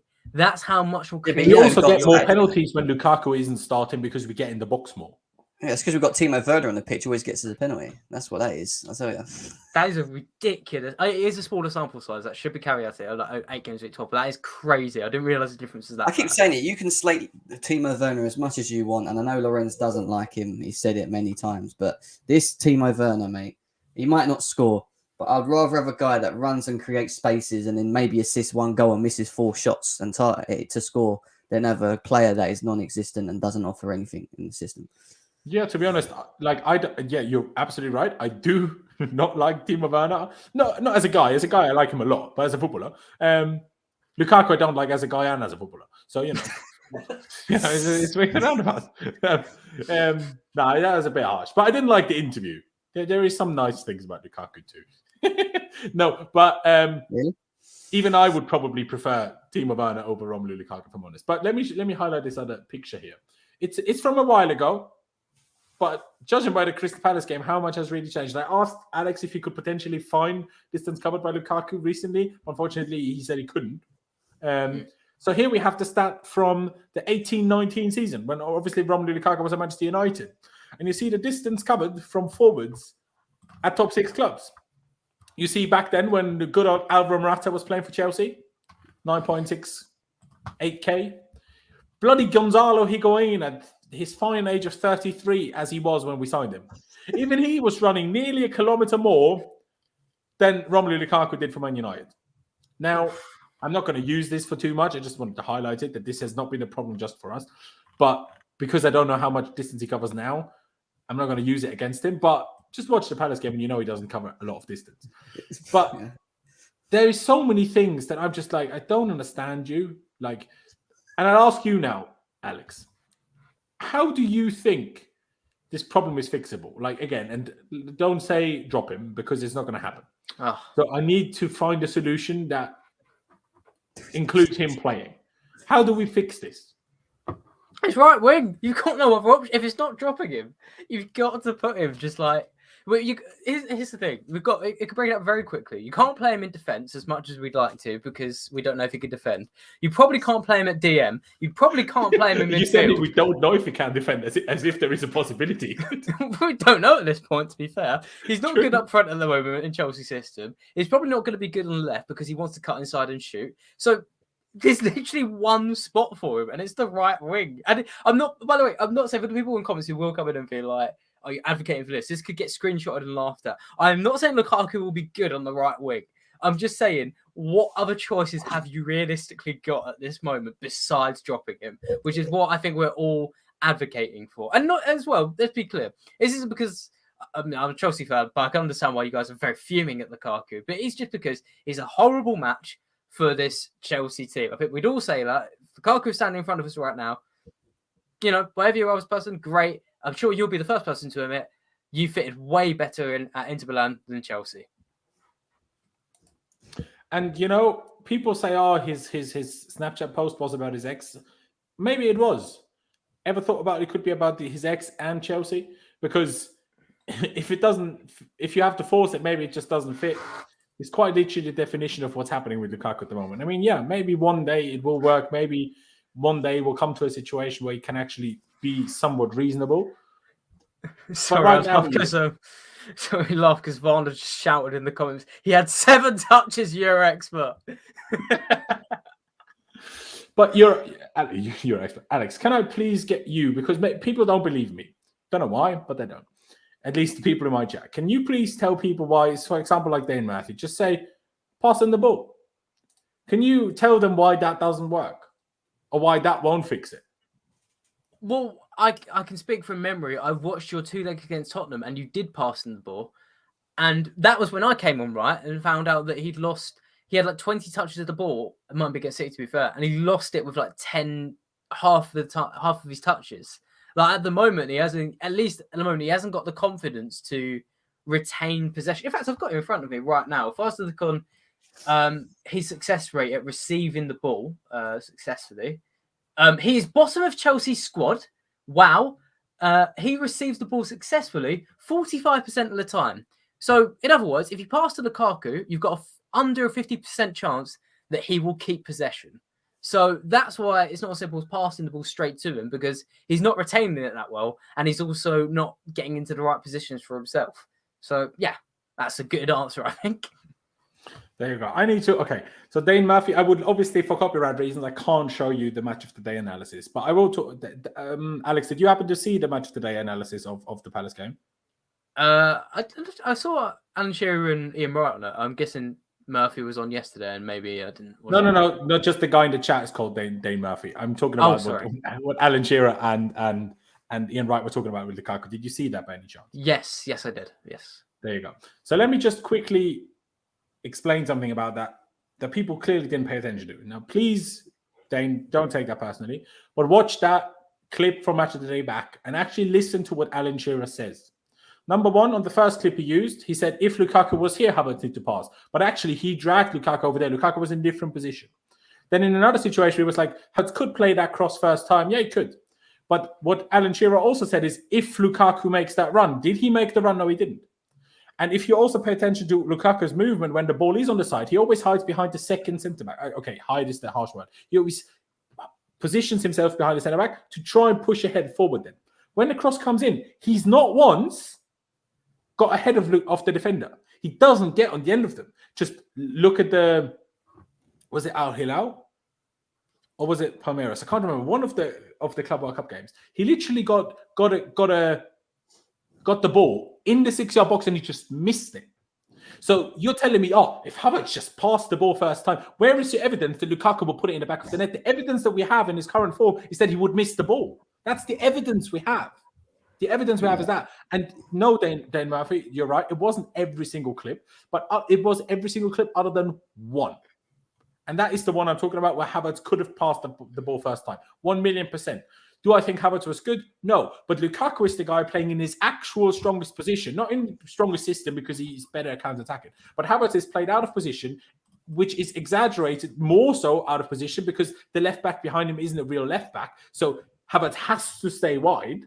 So that makes the whole position for Havertz even less his position and more difficult for him to fill. And then the other spot where Havertz could have played him the ball, you're asking a left-footed player to play a right-footed pass to a player that 9 times out of 10 when trying to control the ball doesn't even control it right. And then the most outrageous thing was when I saw, I think Ian Wright said it, not Alan Shearer, a Malong Sarr pass to Romelu Lukaku. where they slated Malong Sarr's pass when the pass was actually good. You could see Lukaku's run. He started it, and as Sarr passed, it was a reasonable pass. I'm not saying it was amazing, but it was a reasonable pass. Lukaku stopped. Then the ball, he sees the ball coming. Then he tries to run after it and then gets beat by the defender because he stopped his run. And even the example where they had with Kante, Alan Shearer said, if Lukaku demanded the ball here, but Lukaku didn't demand the ball. Lukaku turned around, even though he was in a great position to run. But he turned around, so he was flat-footed. You could see both feet on the ground, flat, no readiness for movement, none. Like, you actually pay attention to what much of did they tell you. Don't just use it because CFC Daily used it. Oh, this is what you can do and this is what you can do. No.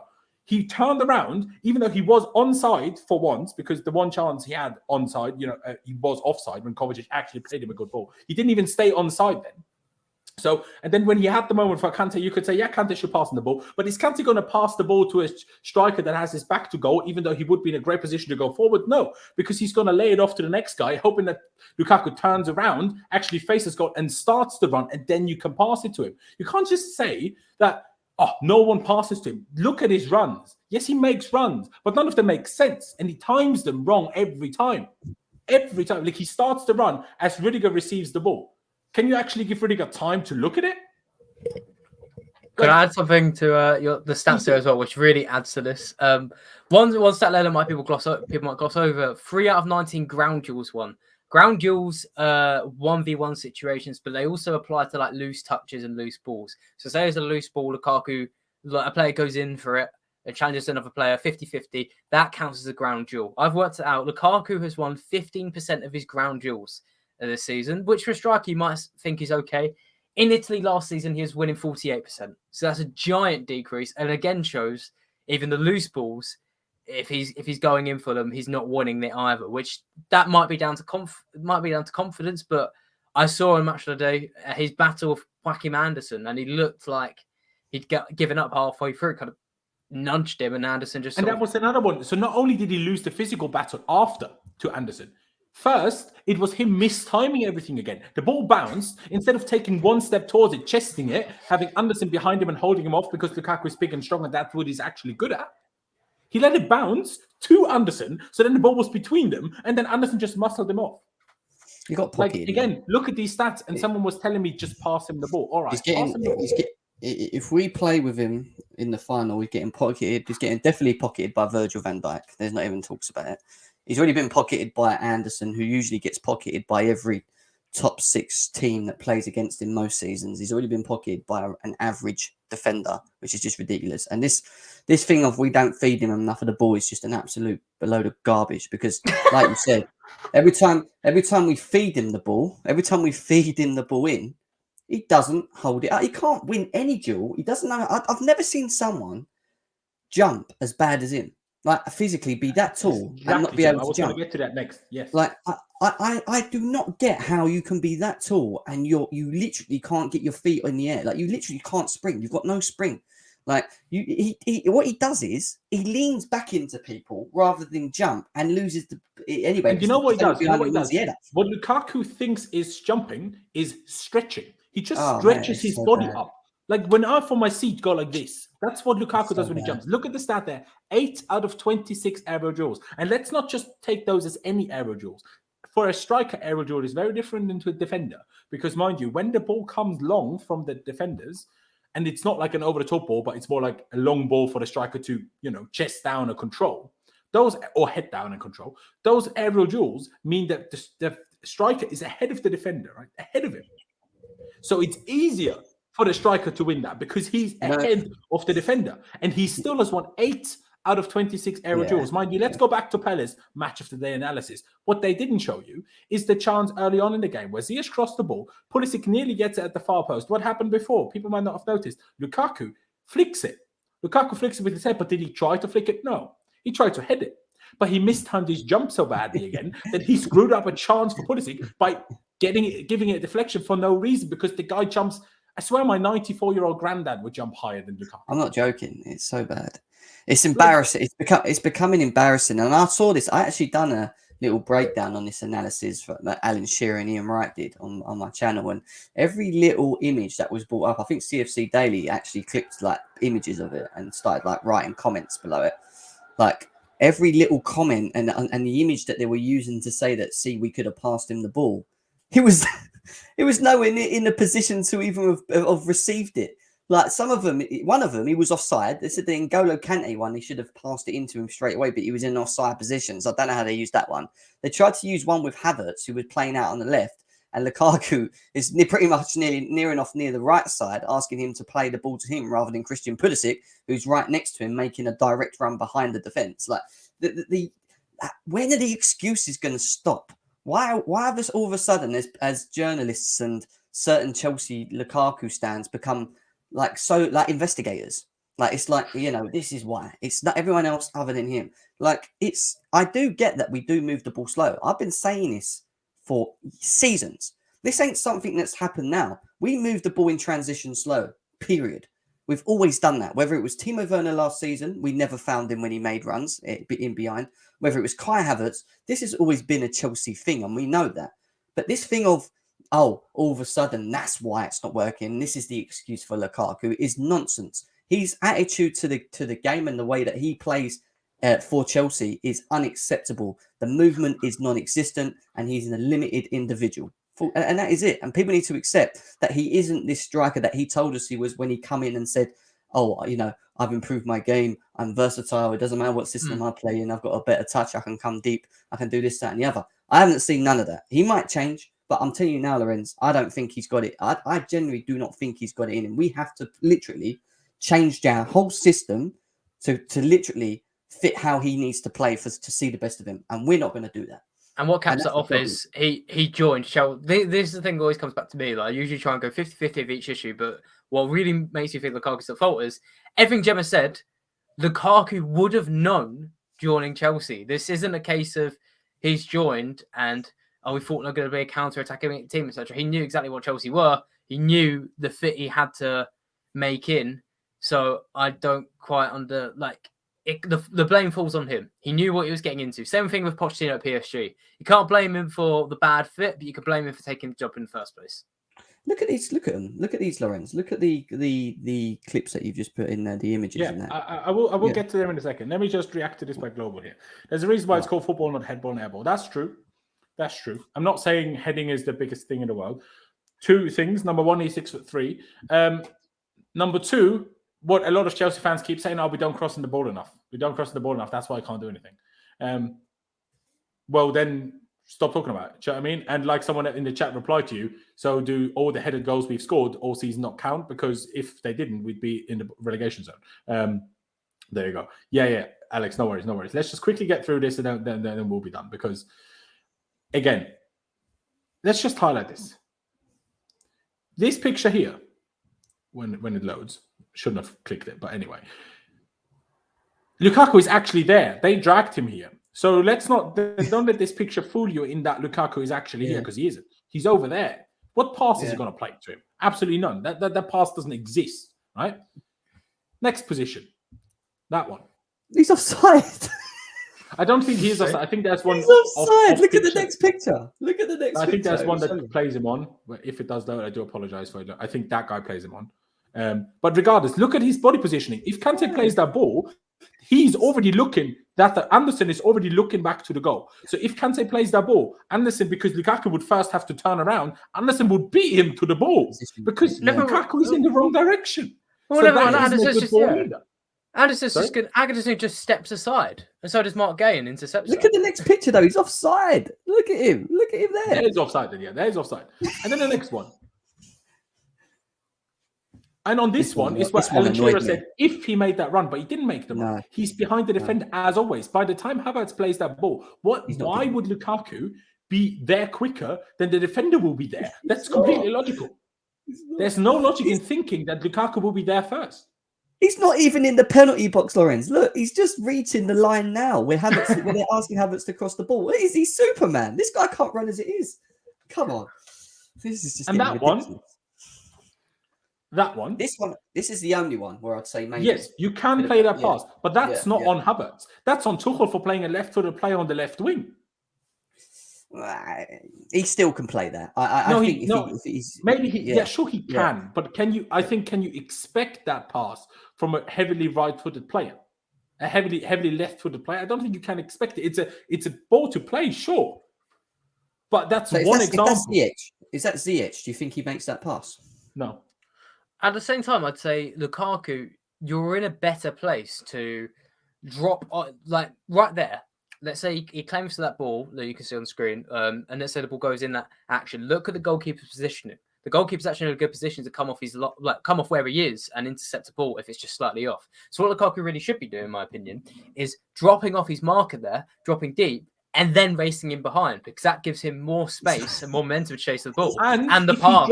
If he drops this way, mate, that also drags the defender, leaving all the space in the world for Kante to run into. Yeah. Okay, Kante already was 1-on-1 with the goalkeeper once in that game and he missed it. So fair enough. But that's another discussion with Tuchel. Why is Kante the guy here? Shouldn't be. Laurenz, he's offside anyway because he's got his arm up and his shoulders off.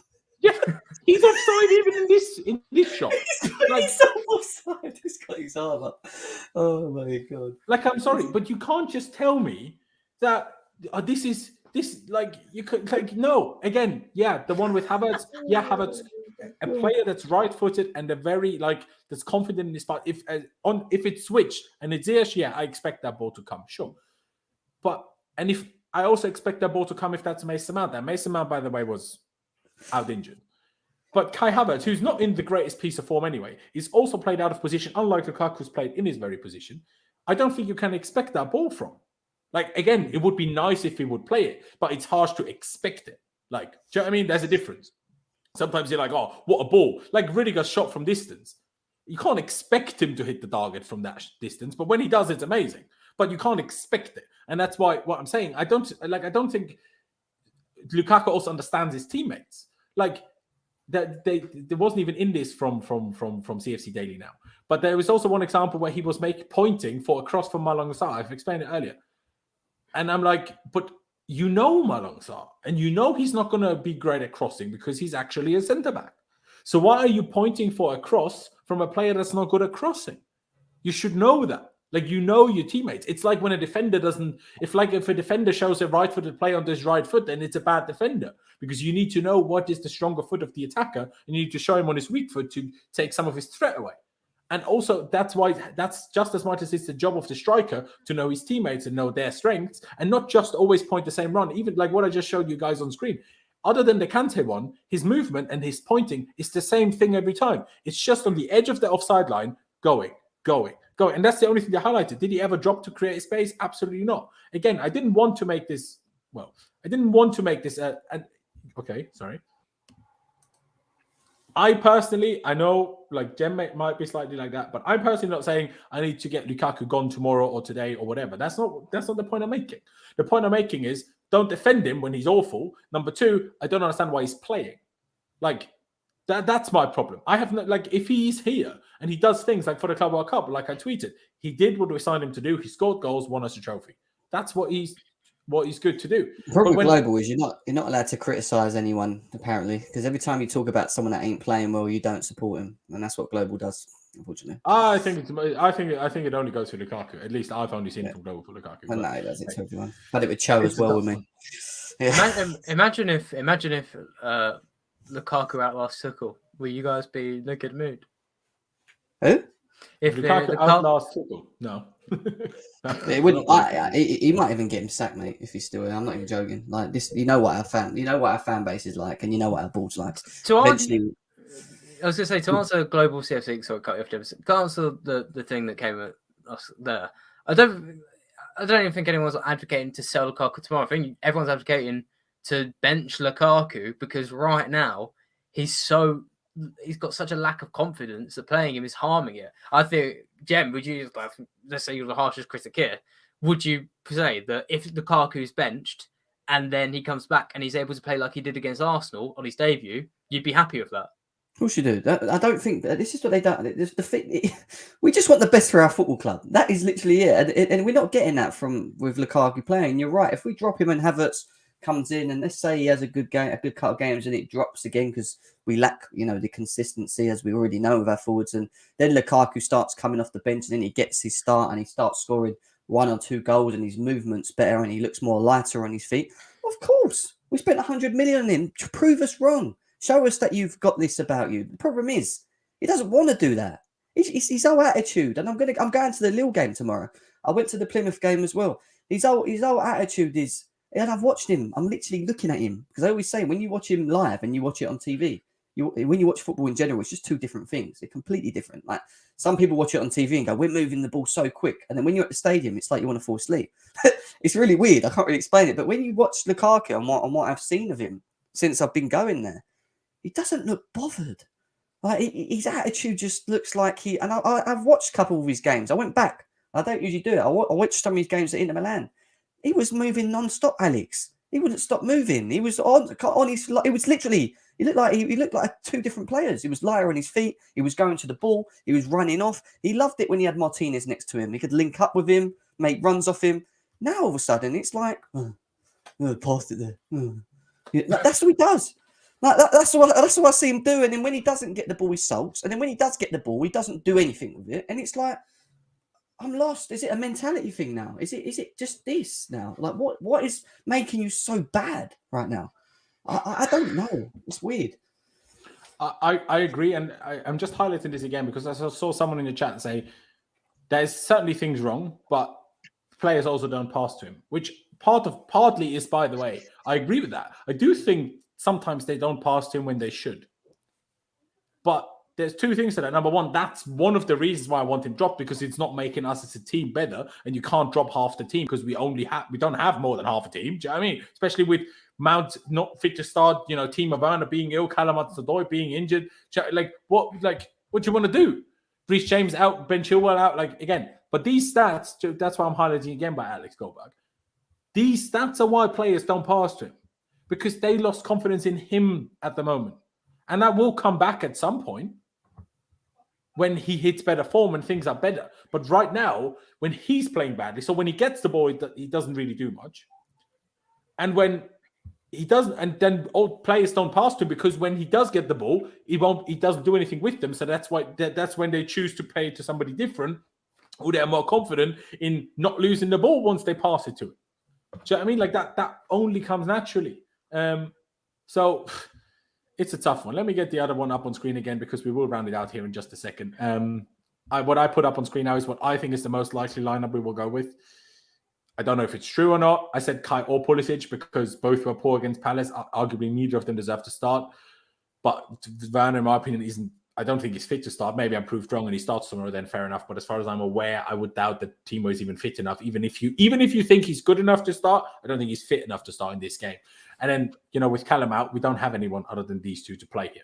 So that's why I think this is the most likely. Sure, it could be if Mount isn't fit, maybe we're going to do what Jem said and we'll play a midfield two.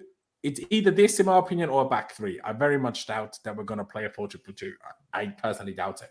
Just because of the threats that Lille have, and then only having two to stop counterattacks to me seems counterproductive. So therefore, I think we're either going to play a centre-back three to stop counterattacks, or we're going to play a midfield three to stop counterattacks. I think it wouldn't make sense otherwise, for me personally. But I'll start with you, Jem. What's your score prediction for tomorrow? Well, I'm going there, so I'm hoping for a win. At the same time, I can see myself being put through pain because we can't seem to score any more than one goal at the moment. I haven't watched enough of Lille to know where they're at in terms of form in their last couple of games. Alex, are they in form or are they not in form? They've lost twice since November. There's a few draws in there, but yeah, they're largely unbeaten. Defensively very strong, organised. They understand their roles, yeah? They know what they're doing, basically. Not very strong, but they're pretty good there. Yeah, so what I'm saying is it doesn't really need, as long as you can, as long as you have enough time to organise your midfield and defence like Chelsea allow you to, because you move the ball so slow, then you've got every chance, basically, yeah? Because that's what we do. Yeah. So look, it's not going to be easy. I don't think we'll blow them away. If we are going to score 2 or 3 goals, we need to score in the first 20 minutes. If we don't, then I think it will be a scrappy. I'm going to back us still and go for a 1-0 at home, maybe a 2. But yeah, it's not. I don't think it's going to be pretty, mate. We've been in no real form since 1st of December, I would say, or maybe before that. So yeah, 1-0 or 2-0. I'm very confused by this comment by Varna, because all the things you're saying in this chat this comment is wrong. They lost 5-1 against PSG, not 5-0. And in the last game against Metz, they didn't draw, did they?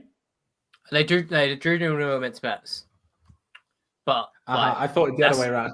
All right. So I had the 5 games ago, I thought was the last game. Why would you not go left to right? We're not speaking Arabic here.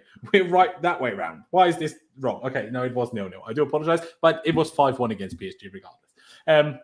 Alex, I'll ask you, what do you think? If obviously, because you don't watch Chelsea all the time, and I'm sure you don't read every piece of news there is about Chelsea, don't watch every press conference, maybe you don't know for sure what's most likely. But say this team plays like I've put it up now. What do you think the result is going to be? A madman would predict anything other than Chelsea 1-0 because it's Chelsea at home and they're obviously a wicked team here. But I think the thing that makes this tie worrying is it's probably maybe one of the most unpredictable in the UCL at the moment. Because this team in front of me, like Jem said, I can't see easily scoring more than 1 goal. I think this game is in Chelsea's hands. If they don't turn up, then they could be stitched over. I'm going to say 1-0, and but I'll be keeping a very close eye on this, and it has potential to be a very narrow and scary game for Chelsea fans. I agree. I'm gonna write down something. I'm gonna just pretend Pulisic starts there, and I'm gonna place Kai as a sub, and then I'm gonna say we're gonna win 2-0 after Lukaku's been subbed off.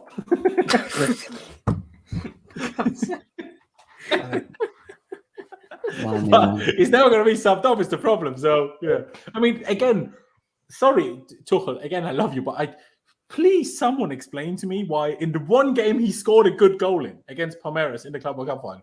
That was the game you subbed him off. But he's shit against Palace, plays the whole game. Shit against Spurs, plays the whole game. Shit against Plymouth, plays the whole game. I honestly think he's just punishing him.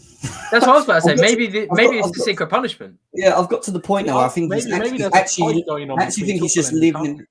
Yeah, I think it's only. I actually got to the point now that when he's dropping these stinkers and he knows he's being that bad on the pitch, I think he's just doing it to prove a point to the ball. He's sitting on the touchline. He's sitting on the touchline when Lukaku makes his 7th touch. He's sitting under his breath going, yeah, you're fucking multi-dimensional, aren't you? Yeah, really good, aren't you? Top elite striker, aren't you, Lukaku? You stay out there.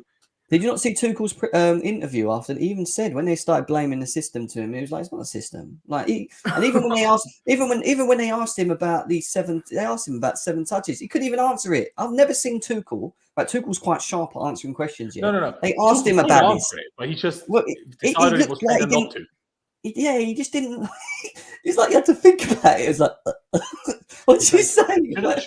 Should I give this answer? Probably better if I don't. Do you know what I mean? Exactly. Which is understandable, man. Which is understandable. But imagine if he just went, "He's shit."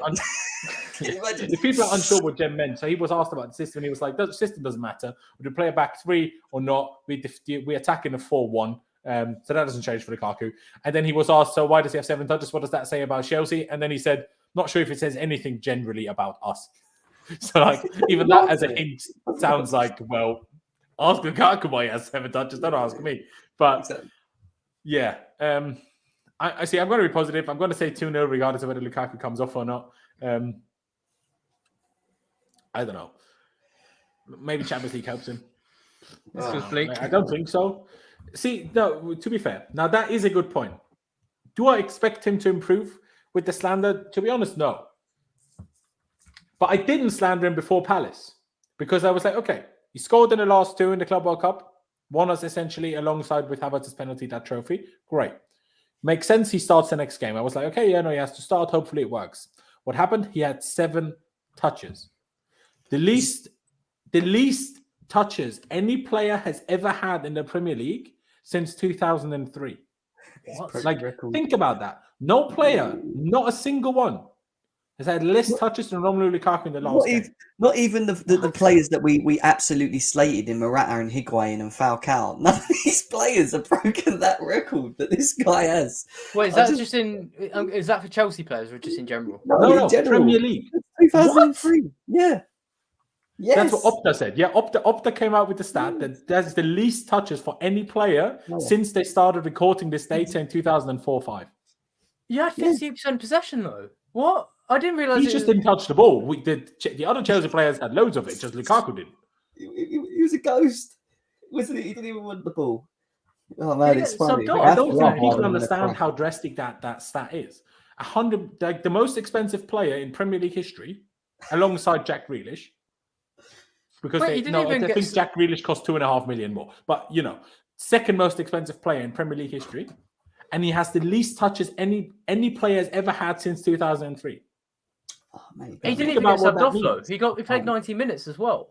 So he Yeah, played he played 90 minutes Yes, in he a did. team with 58% of the ball as a striker. And he had, wow. Bro, Alex, they said let me break this down to the you. ball boy had more touches than him. He did. He did. He had 2 touches in the first. Let me break this down properly for you so you understand. 2 touches in the first half, 45 minutes a game. Yeah. Second half, he had 5 touches in the whole game. Think of it. That's him. His foot touching the ball. That is it. It doesn't matter how. It's just touching him. Like it's atrocious. You've got to think that's compared to, I don't know, when Stoke play Manchester City and whoever's up front for them. So Lukaku's had less touches than Jonathan Walters In the at worst home. game. Yeah, that's incredible. Bro, Well done, Lukaku. it's mad. It's absolute, you'd think a goalkeeper would have had less touches. But no. And one was kickoff. So he had 6 touches. I'm done, mate. I'm done. Please end this. I can't do this anymore. I need to sleep tonight. I can't sleep. No, exactly. Struggling. Hey, we're going to hope. We're going to stay positive. We're going to hope that Chelsea get the dub tomorrow. Hopefully with more than one, because it makes the second leg a bit less nervy. I think, Alex, it would be fun if you would come back for the preview for the second leg, just in terms of, did we learn anything from the first leg type of thing?